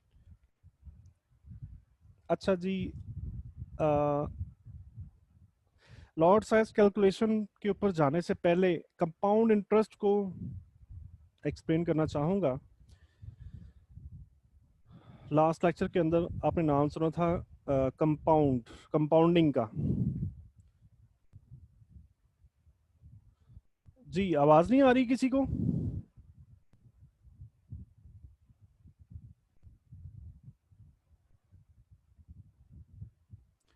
आवाज नहीं आ रही? सर जी, सर कट के आ रही है। जी, सर नहीं आ रही, कट के आ रही है। सबके पास ऐसी आ रही है। फिर नहीं टाइप सर, करके मेरे बताएं, पास तो टाइप ठीक आ करके। रही है। हाँ तो आप मोहम्मद उस्मान अपना इंटरनेट कनेक्शन चेक करें। माइक बंद कर दें प्लीज, माइक बंद कर दें। ड्यूरिंग क्लास माइक जो है वो अलाउड नहीं होते, ठीक है। तो आप अपना इंटरनेट कनेक्शन चेक करें। एल्बर्ट आइंस्टाइन ने एक थ्योरी दरियाफ्त की थी अमेरिका ने, जिस पर काम करके एटम बम बनाया था। एटम बम आप सब जानते हैं कितनी ताकतवर चीज है। सिर्फ 2 हमले हुए थे जापान में और पूरा जापान बर्बाद हो गया था। और अब एटम बम के बारे में सोच भी नहीं सकता कोई कि मैं एटम बम के साथ कभी फाइट करूं, कभी जंग करूं। इतनी बला, इतनी ज्यादा ताकतवर चीज है। और ये आम तौर पे ये माना जाता है कि दुनिया के अंदर इस वक्त सबसे ज्यादा ताकतवर चीज जो है वो एटम बम है। लेकिन अल्बर्ट आइंस्टाइन का ही ये कहना है कि compound interest is the most powerful force in the universe. कि जो कंपाउंडिंग है ना, ये फोर्स दुनिया की क्या, पूरी यूनिवर्स की सबसे ताकतवर फोर्स है। एक एग्जांपल के साथ मैं आपको समझाऊंगा कि किस तरीके से ये सबसे ज्यादा ताकतवर है। ये हम एक मिसाल लेते हैं कि एक बंदा है, उसे कुछ पैसों की जरूरत पड़ जाती है। नॉर्मली इंटीरियर सिंध के अंदर, कराची के अंदर भी बहुत सारे ऐसे लोग मिल जाते हैं जो आपको सूद पर, मार्कअप पे लोन जो है वो दे रहे होते हैं। किसी को जरूरत पड़ जाती है 50,000 रुपए की, और वो एक बंदे के पास जाता है और 50,000 रुपए उससे लेता है। बंदे की लोन के साथ ये शराइत होती है कि 6 माह में वो लोन उसे वापस करना है। 6 माह के अंदर अंदर वापस कर दे या 6 माह तक कर दे तो 60,000 रुपये उसको वापस करना है, ठीक है। अगर 6 माह से ऊपर एक दिन भी क्रॉस कर गया तो इस 60,000 रुपए के अंदर 1 पैसे का इजाफा कर देगा। अगर 6 माह में 60,000 का लोन वापस नहीं किया तो हर आने वाले नए दिन पर 1 पैसे का इजाफा हो जाएगा। इस अमाउंट के अंदर, 60,000 के अमाउंट के अंदर 1 पैसे का इजाफा हो जाएगा। और एक और शर्त लगा दी कर्जा देने वाले ने कि वो 1 पैसा जो है ना, वो हर दिन डबल हो जाएगा। मसलन पहले दिन वो 1 पैसा पे करेगा, दूसरे दिन 2 पैसे पे करेगा, तीसरे दिन 4, फिर चौथे दिन 8, फिर 16, पांचवें दिन, छठे दिन 32, फिर अगले दिन 64 और अगले दिन 128। अब मिसाल के तौर पे 128 बताइए, ठीक है। यानी कि पिछले दिन के जितने पैसे होंगे अगले दिन उनसे डबल हो जाएंगे पैसे। अब मिसाल के तौर पे अगर 6 महीने गुजरने के बाद सिर्फ 40 दिन अगर ये बंदा लोन की वापसी में देरी करता है तो आपके ख्याल में इसे कितना पैसा वापस करना होगा? अंदाजन कोई भी जितने बड़े से बड़ा फिगर आपके माइंड में आ रहा है, आप बता दो।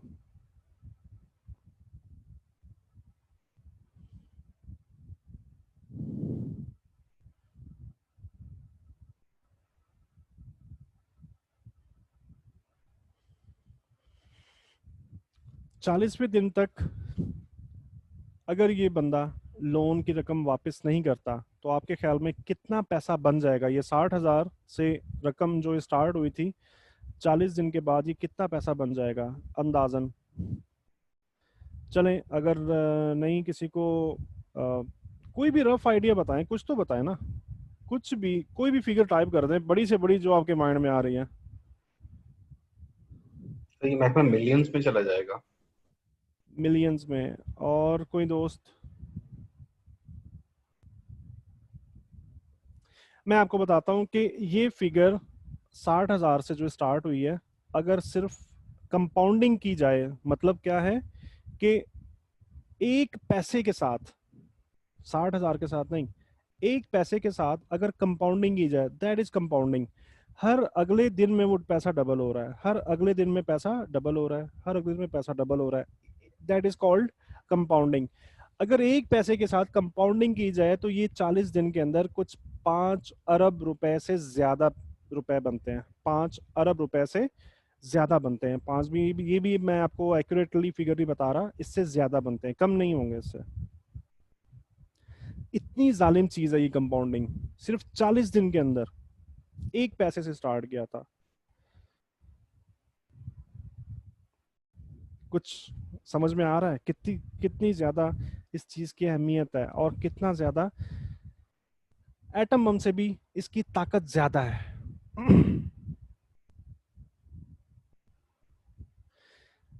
बिल्कुल यही वाली एग्जांपल, अगर आप चेस समझते होगे, आप शतरंज का जो खेल है, चेस की अगर आप स्टोरी पढ़ो ना, तो चेस की स्टोरी के अंदर ये कंपाउंडिंग की वो एक एग्जांपल आती है। मैंने स्टोरी पढ़ी थी कि एक बादशाह ने, कोई गरीब सा बंदा था, उसने कुछ कोई चीज बनाई और अपने मुल्क के बादशाह को उसने एज अ गिफ्ट प्रेजेंट करी। तो बादशाह को वो प्रेजेंट जो है वो देखकर बहुत ही खुशी हुई, बहुत ही उसको अच्छा लगा। उसने उस गरीब बंदे से बोला कि आप मांगो, क्या मांगते हो, और मेरी शान के मुताबिक मांगना। जैसे था ना, बादशाह लोग होते हैं, इनकी तौहीन होती है, अगर उनसे कोई छोटी चीज मांग लो ना तो उनकी तौहीन होती है। तो उसने बहुत सोचा, सोचने के बाद उसने पता है क्या मांगा? उसने एक चावल का दाना, उस बंदे ने कहा बादशाह से कि आप मुझे सिर्फ एक चावल का दाना दो, शर्त यह है कि वो चावल का एक दाना शतरंज के बोर्ड के ऊपर आप रखोगे एक खाने में। 64 खाने होते हैं ना शतरंज के, जो खाने होते हैं 64 खाने होते हैं, वो एक दाना आप एक खाने में रखोगे, और जब दूसरे दाने पे, आई मीन दूसरे खाने में जाओगे ना, तो वो दाना डबल हो जाएगा। तीसरे खाने पे जाओगे तो पिछले खाने से डबल, यानी कि 4 दाने हो गए, अगले में 8 दाने हो गए, अगले में 16, 32, 64, 128, 256 and 512, so on and so on. बादशाह ने कहा तुम्हें इतनी छोटी सी शर्त तुमने रखी है, ये कौन सा मसला है? उसने चेस बोर्ड मंगवाया, चावल मंगवाए, और अपने आदमियों से बोला जी रखो इसके ऊपर। अब वो स्टार्ट हो गए रखना, और पूरे मुल्क के चावल खत्म हो गए थे। वो 64 खाने जो थे ना शतरंज के, वो 64 खाने वो भरे नहीं थे उस वक्त तक, पूरे मुल्क के चावल खत्म हो गए थे। तो ये कंपाउंडिंग इतनी जालिम, इतनी जबरदस्त चीज है। जी मोहम्मद उस्मान, आपका आपने रेज हैंड किया, जल्दी जल्दी बोलें। मोहम्मद उस्मान, आप टाइप करके बता दें जो भी कहना चाहते हैं। तो हम क्या करेंगे, हम ट्रेडिंग साइकोलॉजी के लेक्चर के अंदर आपने देखा ना, I will drop fill my bucket, drop fill, कतरों के साथ मैं अपनी बकेट को भरूंगा। वो छोटे छोटे जो कतरे होंगे ना, हम क्या करेंगे, उनकी कंपाउंडिंग करेंगे, राइट? अपनी ट्रेडिंग के अंदर हम इस कॉन्सेप्ट को अप्लाई करेंगे, और कंपाउंडिंग के साथ अपने अकाउंट का साइज जो है ना उसको ग्रो करते रहेंगे। अब बात कर लेते हैं लॉट साइजिंग की, कि आप लॉट का साइज किस तरीके से कैलकुलेट कर सकते हो। ट्रेडिंग के अंदर जो इंटरनेशनल स्टैंडर्ड्स हैं, पूरी दुनिया के अंदर जो प्रोफेशनल्स जो होते हैं ना, जो बड़े बड़े बैंक्स के अंदर ट्रेड कर रहे हैं, और जो मेथड पूरी दुनिया में टीच किया जाता है प्रोफेशनलिज्म के अंदर, उसके अंदर ये रूल है कि आपने अकाउंट साइज का सिर्फ 1% रिस्क लेना होता है ईच ट्रेड। अपनी हर एक ट्रेड पर आपने अपने अकाउंट का सिर्फ 1% रिस्क लेना होता है, राइट? बहुत ही आसान सी बात है, कुछ भी मुश्किल नहीं है ये बात सुनने में, समझने में। अब हम ये देख लेते हैं कि हम 1% कैलकुलेट कैसे करेंगे। फॉर्मूला आपके सामने हाजिर है। फॉर्मूला क्या है? अकाउंट साइज को आप मल्टीप्लाई कर दोगे 0.01 के साथ। मिसाल के तौर पे, अगर अकाउंट साइज $10,000 है, तो आप इसको मल्टीप्लाई करोगे 0.01 के साथ, तो आंसर क्या आएगा? $100। ये $100 क्या कहलाएंगे? रिस्क पर ट्रेड। मतलब क्या है कि हर एक ट्रेड जो आप ओपन करने वाले हो, आप $100 से बड़ा एसएल नहीं रखोगे। यहां तक तो ये क्लियर कि हमको $100 से ज्यादा का रिस्क नहीं लेना हर एक ट्रेड के ऊपर। अब क्या करो? अब एसएल को डिफाइन करना होता है कि हमारा मेथड, हमारी स्ट्रेटजी हमें किस जगह पर एसएल लगवा रही है। मिसाल के तौर पे कुछ इस जगह पे लेवल है, अमन इतना टेढ़ा लेवल तो नहीं होता, मैं सीधा कर लेता हूँ इसको, ठीक है। ये लेवल है, मार्केट यहाँ पे मौजूद है और आप सब्र नहीं करते और आप यहाँ से सेल कर देते हो, ठीक है। आप एसएल प्लेसमेंट सोचते हो, तो एसएल ये मेथड आपको, ये सीन ये बता रहा है कि एसएल आपको यहाँ पे लगाना चाहिए, ठीक है, यहाँ पे लगाना चाहिए। तो आपने क्या करना है? क्रॉस हेयर टूल की मदद से आपने इस एसएल को यहाँ से लेके यहाँ तक आपने पिप्स को कैलकुलेट कर लेना है कि कितने पिप का ये एसएल बनता है, ठीक है। उतने पिप आप यहां पर अप्लाई कर दो। मिसाल के तौर पे अगर ये एसएल 50 पिप का बनता है, अगर ये एसएल 50 पिप का बनता है, तो आप क्या करोगे? जी मोहम्मद उस्मान, कनेक्ट, आपके इंटरनेट में प्रॉब्लम है, ठीक है। कनेक्ट होकर अनकनेक्ट हो रहा है, डिस्कनेक्ट हो रहा है, तो आपके इंटरनेट में प्रॉब्लम है। तो आप क्या करोगे?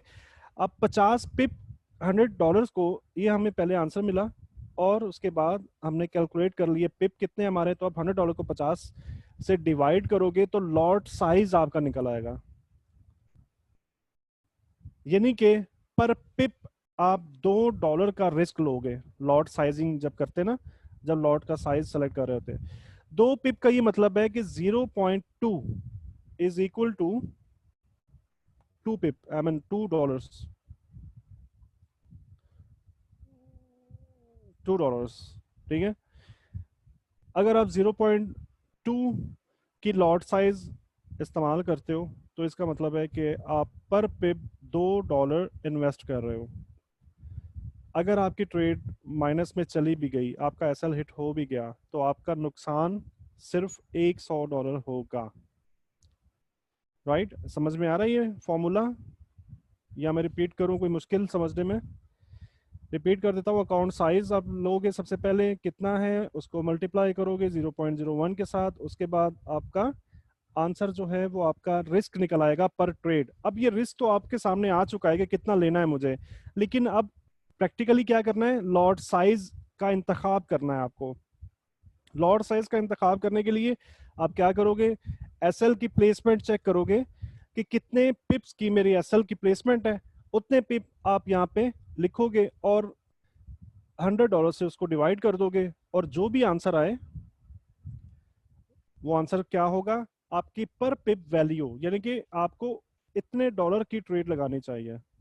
अब यहाँ पे आंसर 2 आ रहा है, इट मींस के 0.2 लॉट, जो लॉट साइज है 0.2 लॉट, इसकी पर पिप वैल्यू $2 होती है। तो आप 0.2 की लॉट के साथ आप जाओगे। ठीक है जी, समझ में आ गया? अब हम देखते हैं कि इस कैलकुलेशन की मदद से, इस मेथड की मदद से हम किस तरह से लूज कर सकते हैं और किस तरह से पैसा बना सकते हैं। कंपाउंडिंग फैक्टर हम यूज करेंगे इसमें।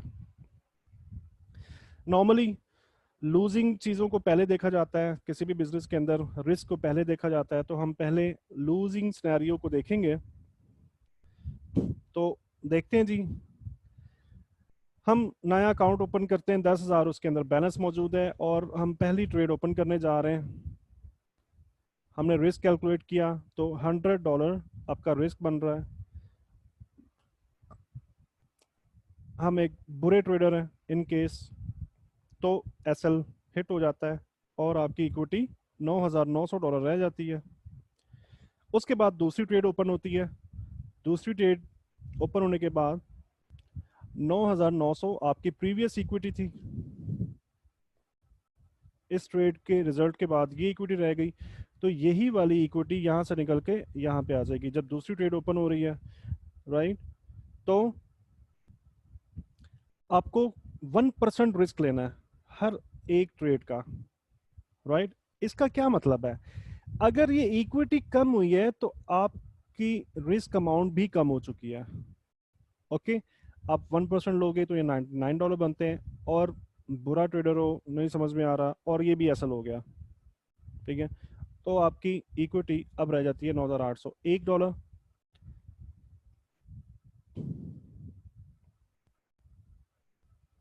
अच्छा, तीसरी ट्रेड ओपन करते हो, $9,801 से स्टार्ट करते हो, और 1% रिस्क के साथ इसका 1% रिस्क कैलकुलेट करो तो बनता है $98.01।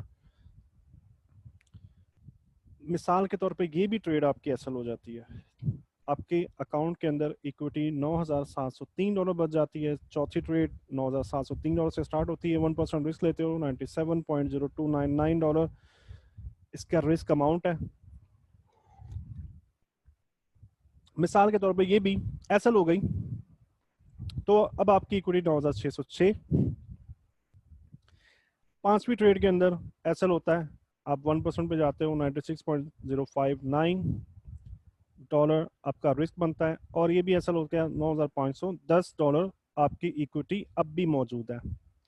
इसी तरीके से मुसलसल लॉस करते हुए एक बात का जरूर ध्यान रखना कि इन ट्रेड्स के अंदर एक भी ट्रेड प्रॉफिटेबल नहीं है, एक भी टीपी नहीं है, एक भी ट्रेड ऐसी नहीं है जिसमें आपको कुछ भी प्रॉफिट हुआ। तमाम के तमाम एसल है,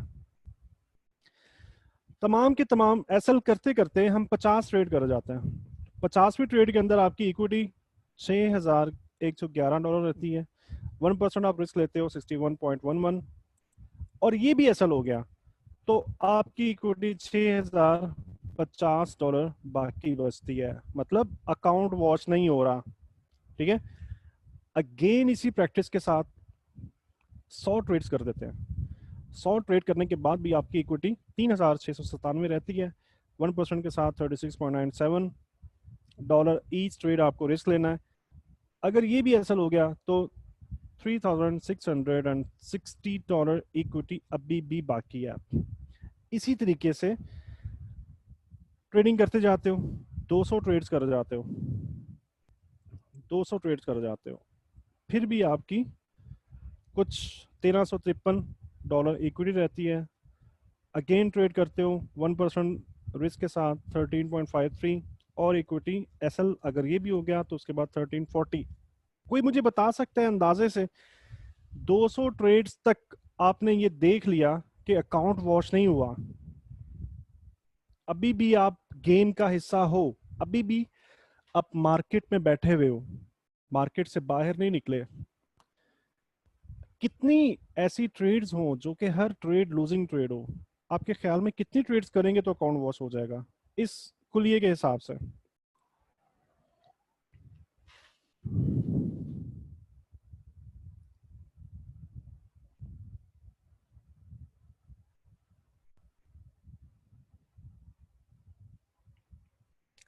एहतसाम कह रहे 300, कोई और दोस्त?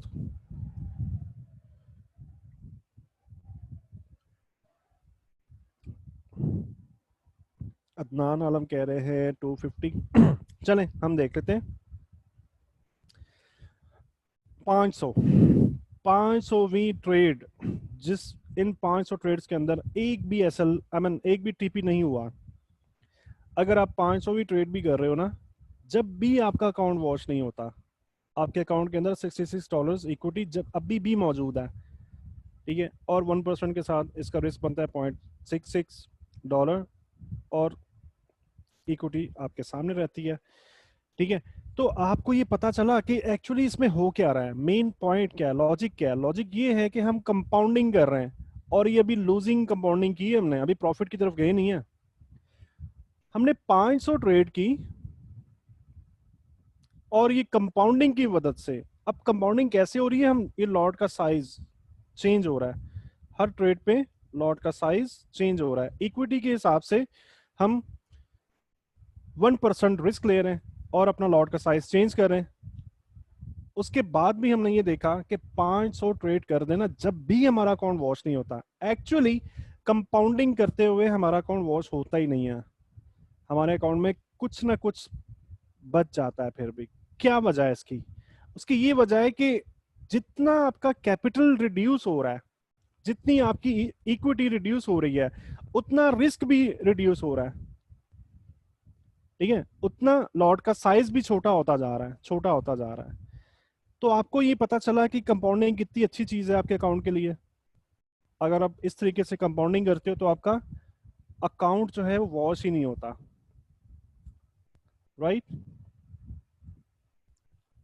अब हम देखते हैं कि विनिंग सिनेरियो के अंदर कंपाउंडिंग के साथ हम किस तरह से पैसा बना सकते हैं। 10,000 के साथ हम स्टार्ट करते हैं, पहली ट्रेड लगाते हैं। 1% हम टीपी लगा रहे हैं अपनी ट्रेड का, कैपिटल का सिर्फ 1%। पहले हम क्या कर रहे थे, 1% पे एसएल ले रहे थे। ठीक है, रिस्क एंड रिवार्ड रेशो मैंने आपको बता चुका हूँ पिछले सेशंस के अंदर कि कुछ स्ट्रेटजीज ऐसी होती हैं जो आपको 1:3 की रेशो दे रही होती हैं, कुछ स्ट्रेटजीज 1:5 की रेशो भी दे रही होती हैं। और अगर आप फंडामेंटल या बड़े टाइम फ्रेम पे जाते हो तो बड़े टाइम फ्रेम पे आपको 1:10 की रेशो भी मिल रही होती है। ठीक है, मतलब क्या है कि अगर आप $100 रिस्क ले रहे हो तो प्रॉफिट होने के बाद आपको $1,000 का प्रॉफिट होगा। इसका मतलब है कि ये रेशो क्या बनती है, 1:10। ठीक है, अब मैं यहां पर 1:5 की बात नहीं कर रहा, 1:10 की बात नहीं कर रहा, 1:3 की बात नहीं कर रहा, 1:2 की बात नहीं कर रहा, मैं बात कर रहा हूं 1:1 की।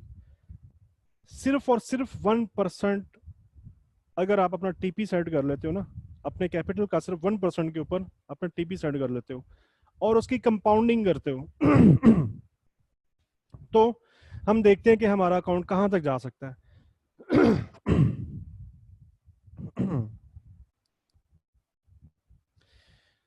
10,000 डॉलर से हम स्टार्ट करते हैं, $100 बनता है 1%, 1:1 के साथ, और हमारी ट्रेड टीपी हो जाती है। तो इक्विटी अब हमारे अकाउंट के अंदर 10,100 है। अब 1% के हिसाब से हम टीपी सेट कर रहे हैं। 27,000 वर्ट जाहिद बलोच, 27,000 क्या? चलें, अभी अभी थोड़ा सा वेट कर लें, अभी मैसेज ना करें बिल्कुल भी। ठीक है, डिस्ट्रैक्शन होती है थोड़ी सी ना, अभी वेट कर लें। मैं कोई क्वेश्चन करूंगा तो फिर आप आंसर कर लीजिएगा।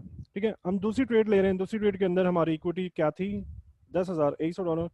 अब देखो 1% के साथ हम कंपाउंडिंग कर रहे हैं प्रॉफिट साइड पे। कंपाउंडिंग जब हमने 1% की तो हमारा $1 अब इंक्रीज हो चुका है। मतलब क्या है कि हमारा हमारा जो कंपाउंडिंग के बाद जो प्रॉफिट होने वाला है उसके अंदर अब इजाफा होने वाला है।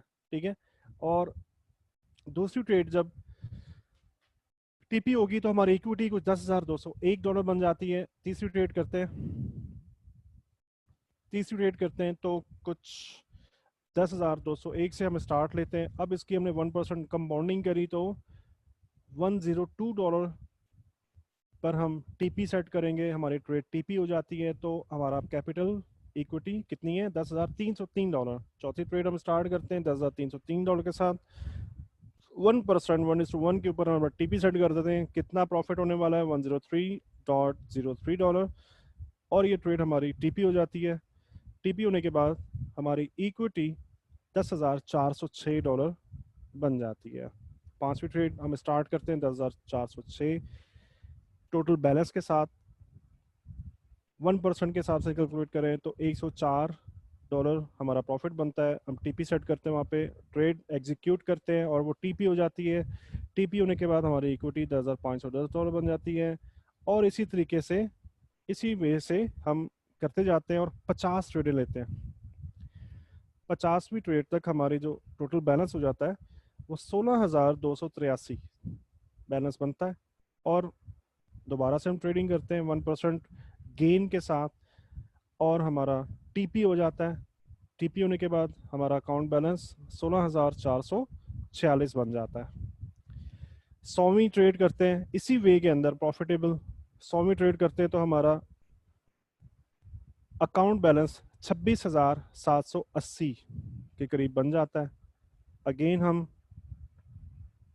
कंपाउंडिंग करते हुए लॉट साइज इंक्रीज करते हैं 1% के साथ, जो कि प्रॉफिट बनता है $267।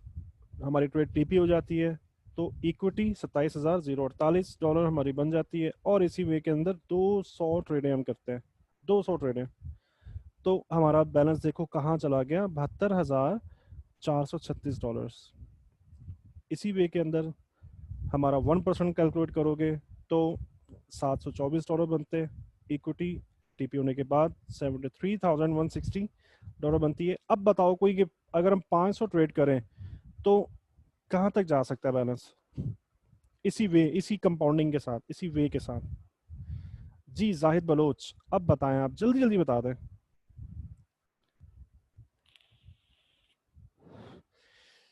जाहिद बलोच का मैसेज है 27,000 बनता है 500 ट्रेड, ट्रेड के नहीं नहीं नहीं नहीं नहीं, 27,000 तो 100वीं ट्रेड पे बन गया था, 100वीं ट्रेड पर ही 27,000 बन गया था।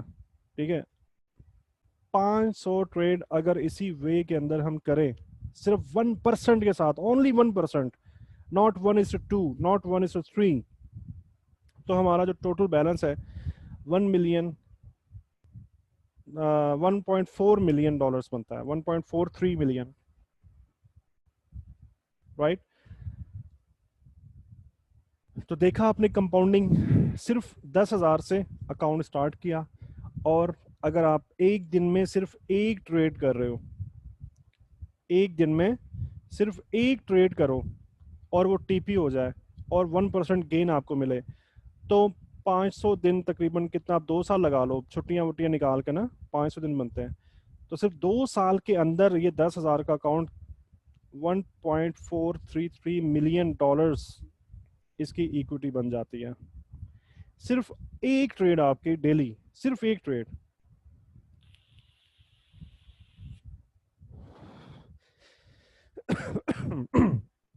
कैसा लगा आपको कंपाउंडिंग की पावर को देखकर?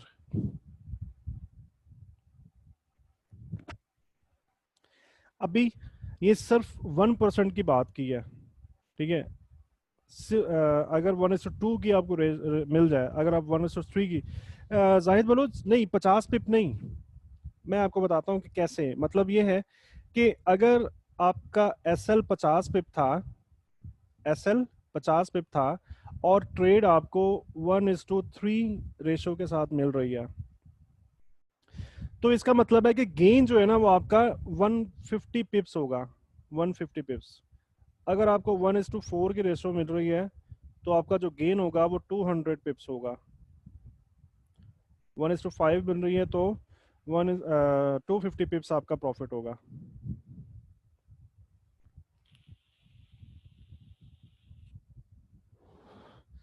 जी अदनान, ये आप प्रैक्टिस जब करते रहोगे ना, ये तो आप कंपाउंडिंग उसके उसके साथ साथ होती रहेगी ना, ये तो मैं तो नहीं करके दिखा सकता।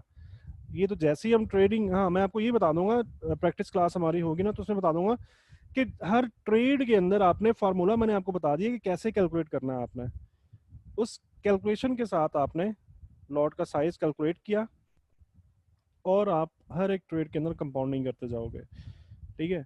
इस तरीके से अपना लॉट का साइज इंक्रीज हो रहा होता है प्रोफेशनल ट्रेडिंग के अंदर,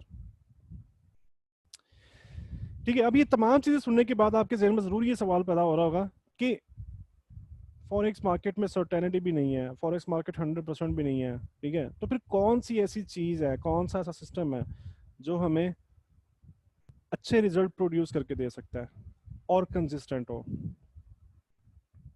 तो ऐसा सिस्टम जिसके अंदर आपको ट्रेडिंग एज हो। ट्रेडिंग एज का मतलब है कि उस मेथड के अंदर ऐसी चीजें शामिल हो जो बहुत कम लोग जानते हैं।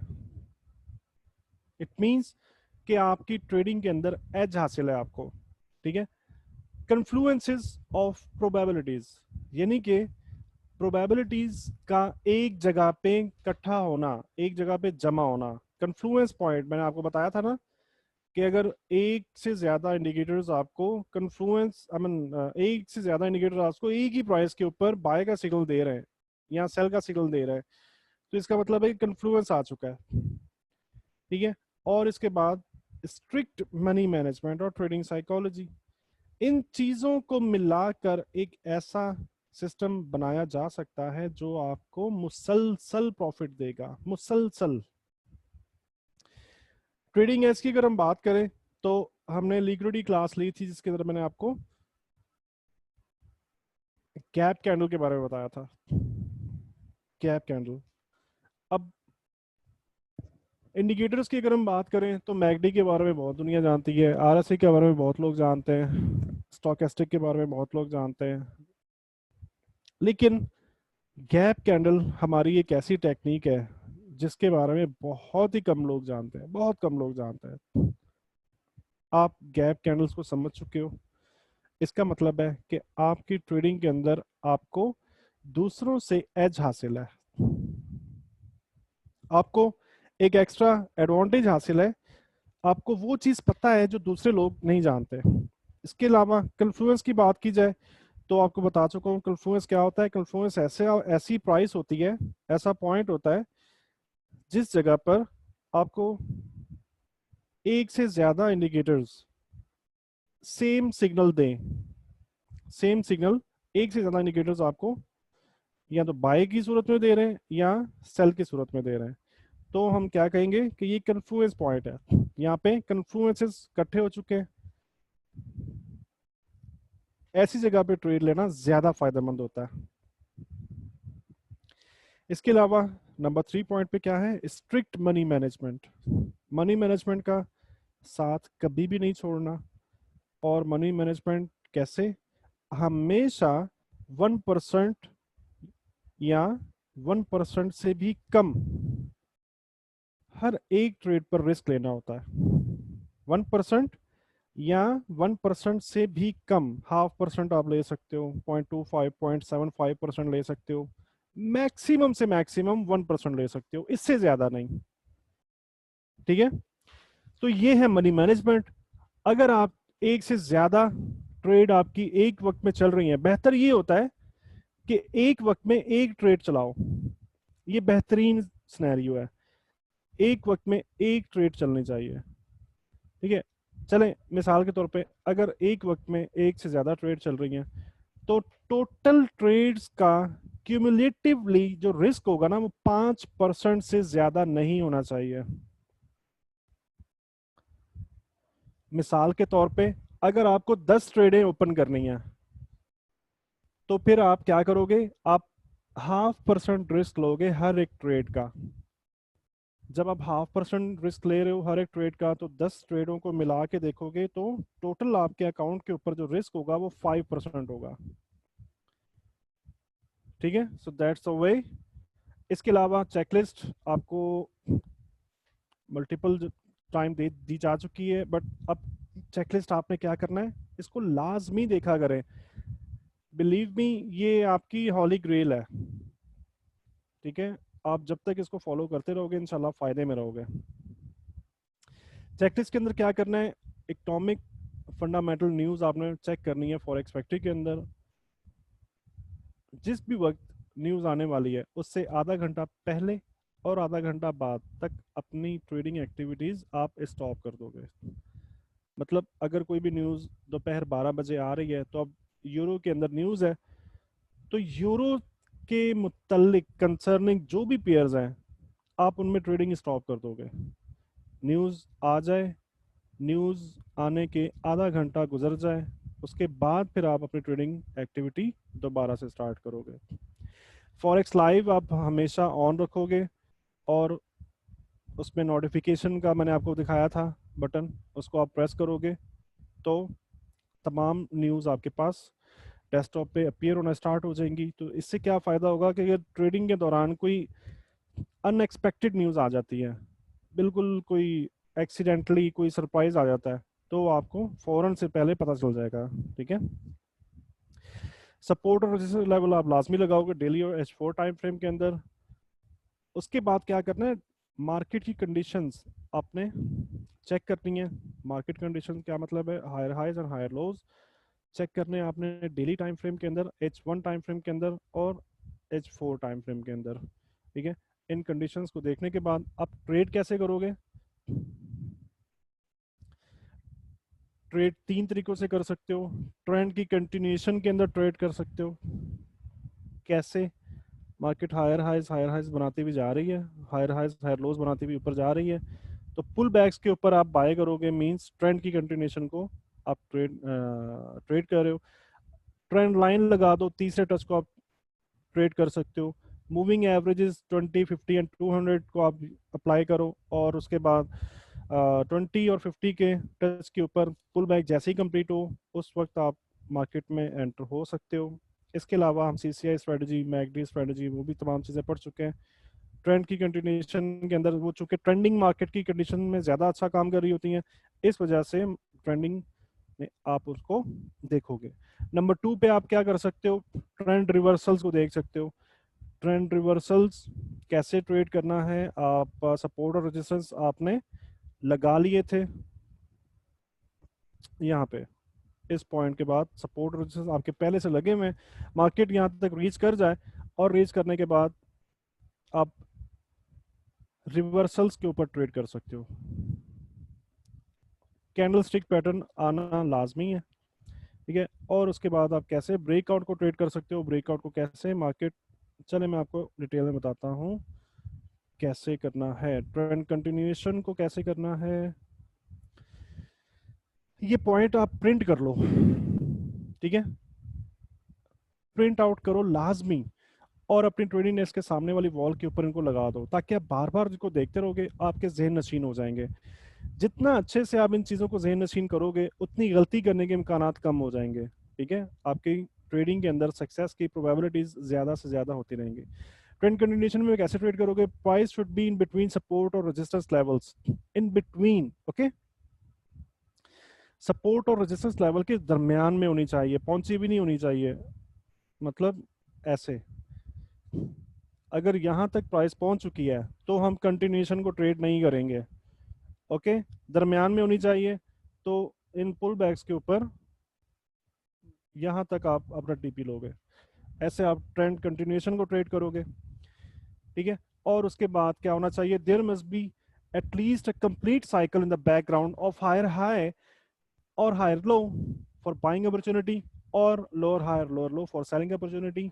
मतलब आपने अगर ट्रेंड की कंटिन्यूएशन को देख रहे हो तो उसके पीछे आपने ये कंफर्म करना है कि पीछे एक कंप्लीटेड साइकिल मौजूद है। ऐसा नहीं हो कि मार्केट कुछ हल्की फुल्की सी ट्रेंडिंग करे उसके बाद फौरन से रेंज में आ जाए, तो आप ये समझो कि ये कंफर्मेशन हमें लाजमी कर लेनी है कि हायर हाई और हायर लो का साइकिल मौजूद है। Always trade once a pull back retracement completed on either one, two, or all the following candlestick signals is arrived on। Pull back जो है कंप्लीट कहाँ पे होता है बताया जा चुका है आपको। ब्रेक हो या बाउंस हो, रीटेस्ट हो रहा हो सपोर्ट लेवल, मतलब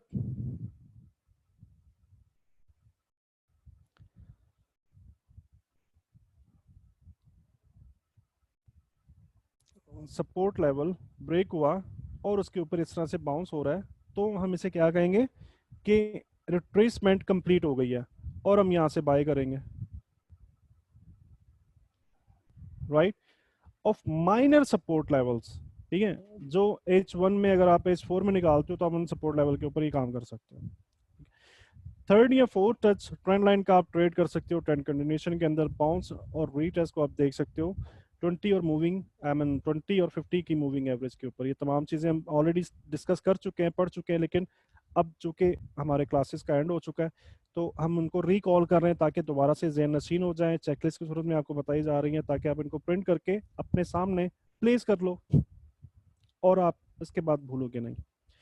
Moving averages, alignment and convergence in oscillator can be used in confirmation।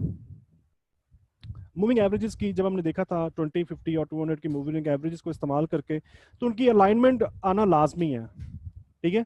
ऐसा नहीं है कि वो मूविंग एवरेजेस अलाइन नहीं है तो आप टच को ट्रेड कर रहे हो, ऐसा नहीं है। अगर आप 20 और 50 मूविंग एवरेज के टेस्ट को ट्रेड कर रहे हो तो उसके लिए मूविंग एवरेज का अलाइंड रहना जरूरी है।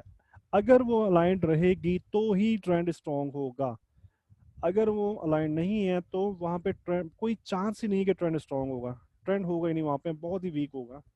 ठीक है।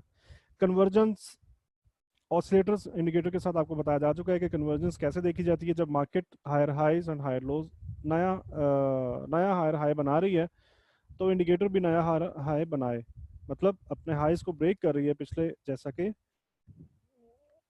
मार्केट इस तरह से ऊपर जा रही है। तो यहाँ पे आप देख रहे हो हाई ये था, आखिरी हाई ये था, नया हाई ये है। इसका क्या मतलब है कि मार्केट ने पिछले हाई को ब्रेक कर दिया। ओके, अब ऑसिलेटर्स के अंदर आप देखो तो यहाँ पर ऐसे नजर आ रहा होगा, मतलब पिछला हाई ये है और रीसेंट हाई ये है। तो इंडिकेटर भी क्या कर रहा है, पिछले हाई को ब्रेक करके ऊपर आ गया। मतलब क्या है कि कन्वर्जेंस है, राइट।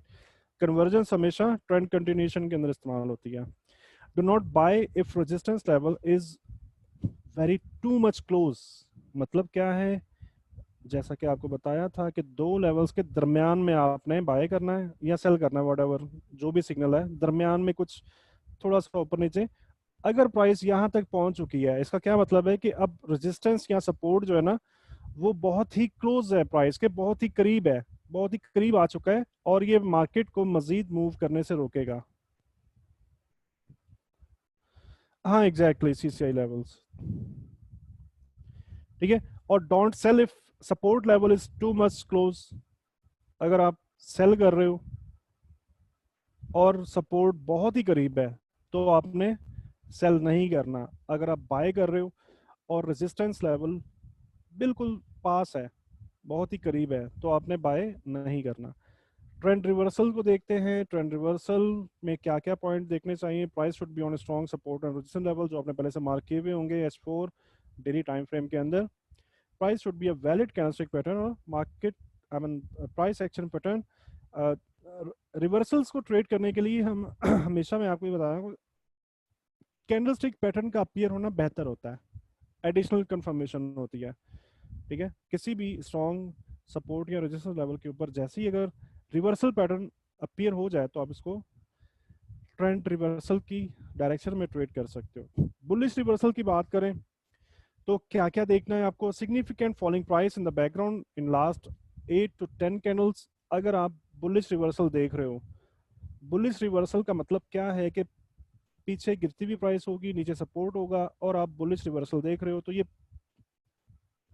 फॉलिंग प्राइस होनी चाहिए बुलिश रिवर्सल के लिए। बैकग्राउंड के अंदर 8 से 10 कैंडल के अंदर, कैंडल जिस तरह से नजर आ रही होंगी आपको। ठीक है। 8 से 10 कैंडल को आप देखोगे तो फॉलिंग प्राइस होगी। और अगर आप बेरिश रिवर्सल की बात करो तो राइजिंग प्राइस होनी चाहिए। राइजिंग के लिए बेरिश रिवर्सल का क्या मतलब है कि प्राइस एक रेजिस्टेंस तक पहुंच जाएगी, मार्केट स्ट्रांगली बुलिश होगी और 8 से 10 कैंडल्स आपको राइजिंग प्राइस बता रही होंगी। ठीक है। और मार्केट स्ट्रॉन्ग रेजिस्टेंस तक पहुंच चुकी होगी तो आप बियरिश ट्रेड कर सकते हो। इसके अलावा अगर इस लेवल पर ही आपको डाइवर्जेंस मिल जाए किसी भी ऑसिलेटर की, तो ये प्रोबेबिलिटीज के अंदर और ज्यादा इनहेंसमेंट हो जाएगी, राइट। नेक्स्ट, स्ट्रॉन्ग सपोर्ट और resistance level should be further away to have a potential room for price to follow in the back breakout direction। अभी लास्ट स्लाइड के अंदर हमने ये देखा, मैंने आपसे कहा था कि जब भी प्राइस किसी स्ट्रॉन्ग सपोर्ट तक पहुंच जाए तो आपने बाय नहीं, सेल नहीं करना। सपोर्ट तक पहुंच जाए तो सेल नहीं करना। इसका मतलब क्या है, इसका ये मतलब है कि प्राइस के पास चलने का रूम खाली नहीं है। मतलब ये सपोर्ट मार्केट को और ज्यादा नीचे गिरने से रोकेगा। ठीक है। अगर ये सपोर्ट यहां पे ना होता और ये सपोर्ट यहां पे होता तो इस जगह पर अगर प्राइस मौजूद है इस जगह पे, तो हम ये कह सकते हैं कि मार्केट के पास इतना चलने का रूम खाली है। ठीक है, तो इस वजह से सपोर्ट और रेजिस्टेंस लेवल्स को लाजमी देखा करें कि कितना स्पेस बाकी है। जितनी स्पेस पड़ी हुई होगी ना मार्केट के पास, उतना चलने का रूम खाली होगा। मनी मैनेजमेंट आज हमने कम्प्लीटली सीख ली। स्ट्रिक्टली आप हमेशा 1% रूल के साथ स्ट्रिक्ट रहोगे। अब देखते हैं break and bounce and retest क्या होता है। Actually break bounce and retest का मतलब ये है कि जब भी मार्केट किसी स्ट्रॉन्ग लेवल को तोड़ती है, ऐसे ब्रेक करके ऊपर चली जाए, तो ये पहले क्या था, रेजिस्टेंस। जब ये टूट जाएगा तो क्या बन जाएगा, सपोर्ट। मार्केट को वेट करना है आपने, पुल बैक करे इसी लेवल से आप फर्स्ट टच के ऊपर, ये बहुत ही अच्छी कमाल की ट्रेड होती है, आप बाय करोगे। इस स्ट्रेटजी को कहते हैं break and bounce retest, right. Price should break the strong support original level. इस स्ट्रॉन्ग लेवल को इसको ब्रेक करा, इस लेवल को। जब ये ब्रेक कर रही होगी ना, यहाँ पे आपको गैप कैंडल मिल सकती है। गैप कैंडल हम पहले जैसे जानते हैं कि जिस जगह पे स्ट्रॉन्ग सपोर्ट या रेजिस्टेंस लेवल मौजूद होते हैं ना, गैप कैंडल भी वहीं पर अपीयर हो रही होती है। तो जब ये लेवल ब्रेक हो रहा होगा तो आपको यहाँ पे गैप कैंडल देखने को मिल सकती है। Next strong support resistance level should be further away to have a potential room for price to follow the in the background direction. Again, अगर आपने यहाँ पर इस जगह पर मार्केट ने गैप कैंडल बनाई और ये लेवल ब्रेक कर दिया, इसके बाद हम वेट करेंगे मार्केट रीटेस्ट करे और इस सपोर्ट को वापस आके बाउंस करे या टेस्ट करे। अब हम क्या, किस वे में जाना चाहते हैं, बाय में, बुलिश जाना चाहते हैं। इसके लिए हमको एक चीज का बस ख्याल रखना होता है। क्या ख्याल रखना है कि एक लेवल तो ये तो ओके हो गया, ये लेवल तो देख लिया कि स्ट्रॉन्ग था, ब्रेक हुआ, अब रीटेस्ट हो रहा है और हमें बाय करना है। हमें ये भी देखना होगा कि ऊपर लेवल कितना दूर मौजूद है। ठीक है, अगर तो ये ब्रेकआउट, ये आई मीन ये रिवर्सल स्ट्रॉन्ग लेवल से होगा तो मार्केट वापस आ जाएगी, एक और गैप कैंडल बनेगी और मार्केट नीचे आ जाएगी और ये ऐसे ट्रेड होगा। ठीक है, तो आपने इस जगह पर अगर आप बाय करना चाहते हो तो आपने ये भी देखना है कि ऊपर मौजूद रेजिस्टेंस जो है वो कितना दूर मौजूद है। ऐसा तो नहीं है कि वो बहुत पास है और आप जैसे बाय करो मार्केट उस रेजिस्टेंस तक रीच करे और वापस पलट के वापस आ जाए और आप कैंसल हो जाए। बस ये चीज़ का ख्याल रखना है और फंडामेंटल टाइम का ख्याल रखना है, वो हर एक टाइम पे आपको ऑलरेडी बताया जा चुका है। रिवर्सल पैटर्न आपको यहाँ मिल जाएगा जब भी बाउंस कर रही होगी। इसके अलावा अगर आपको कन्फ्लुएंस मिल जाए, ट्रेंड लाइन का टच मिल जाए, मूविंग एवरेज का टच मिल जाए तो और अच्छी बात है। स्ट्रिक्टली आप 1% अपनी हर एक ट्रेड के अंदर ये रूल फॉलो करोगे। So that was a break and bounce retest. इसका वे क्या है वो आपको कंप्लीट, आज का लेक्चर हमारा यहाँ पे खत्म होता है। कोई भी दोस्त कोई क्वेश्चन करना चाहते हैं तो यू आर मोस्ट वेलकम।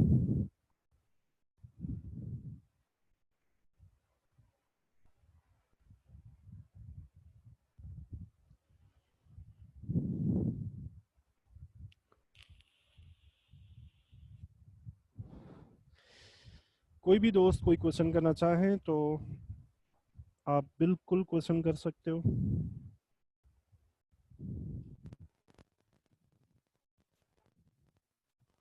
अगर कोई क्वेश्चन नहीं है तो आप नो टाइप करो और हम फिर मिलेंगे इंशाल्लाह। कल हमारी लास्ट प्रैक्टिस क्लास होगी जिसके अंदर आप तमाम क्वेश्चन कर सकते हो।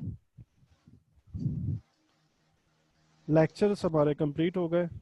आपने बस क्या करना है कि तमाम चीज़ों को ध्यान से, मतलब देखें, मैं तमाम स्टूडेंट्स को एक मिसाल देता हूँ कि हम जब छोटे थे ना तो हम उस वक्त से ये सुनते आ रहे हैं कि नमाज़ पढ़ना बहुत अच्छी बात है, नेकियां मिलती हैं, सच बोलना बहुत अच्छी बात है, एंड एटसेट्रा, मुख्तलिफ ऐसी चीज़ें। लेकिन बहुत कम लोग होते हैं जो उन पर प्रैक्टिस करते हैं।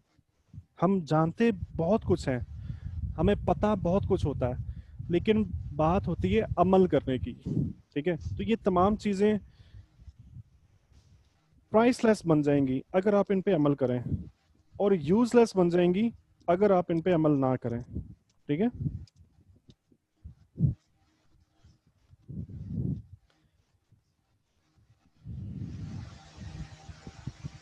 जी कोई क्वेश्चन नहीं है तो हम फिर इंशाल्लाह कल मिलेंगे। सर अस्सलाम वालेकुम। वालेकुम सलाम।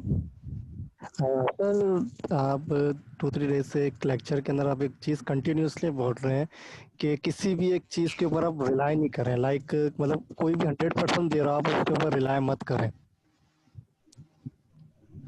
इंडिकेटर्स दे रहे हैं या मतलब कोई भी एक इससे सिग्नल्स दे रहे हैं तो हमको उसके ऊपर रिलाई नहीं करना चाहिए, ऐसा ही कह रहे हैं आप?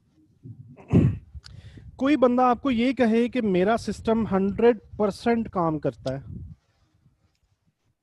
ठीक है, 100% काम करता है, तब आप उस पर रिलाई ना करो, क्योंकि आप ये चीज जानते हो कि 100% मार्केट में कुछ भी नहीं होता। इस वजह से मैं कह रहा हूँ कि आप उस पर रिलाई ना करो।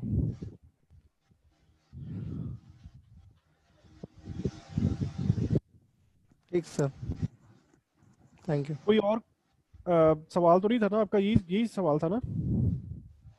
जी सर, यही कह रहा था क्योंकि हमें ये कहा जा रहा है कि आप प्रीमियम अकाउंट ले लें, तो वो भी इसी से थोड़ा बहुत रिलेटेड हो रहा है।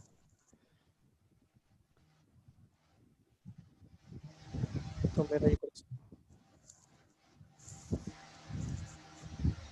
देखिए, वो एक ऑप्शन है, प्रीमियम अकाउंट एक ऑप्शन है। आप पे जबरदस्ती मुसल्लत नहीं किया जा रहा, आपको ये जबरदस्ती नहीं कहा जा रहा कि आप लाजमी लो।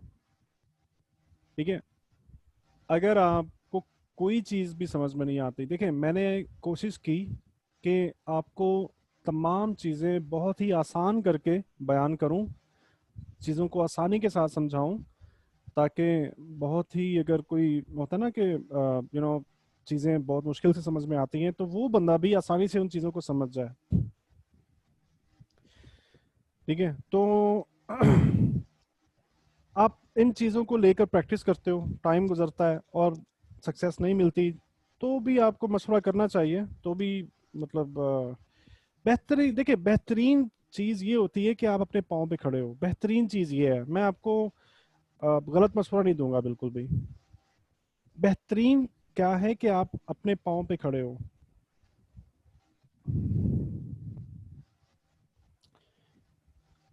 और इसी वजह से आपने ये कोर्स पाए किया, इसी वजह से आप ये तमाम चीज़ें सीख रहे हो। ठीक है,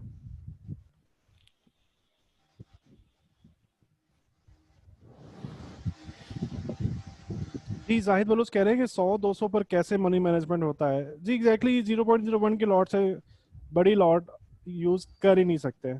0.01 से छोटी लॉट होती नहीं है, वरना 100-200 के अकाउंट के ऊपर भी 1% के साथ जाते।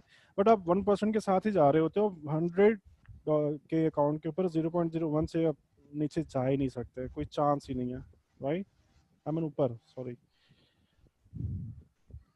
ठीक है जाहिद बलोच,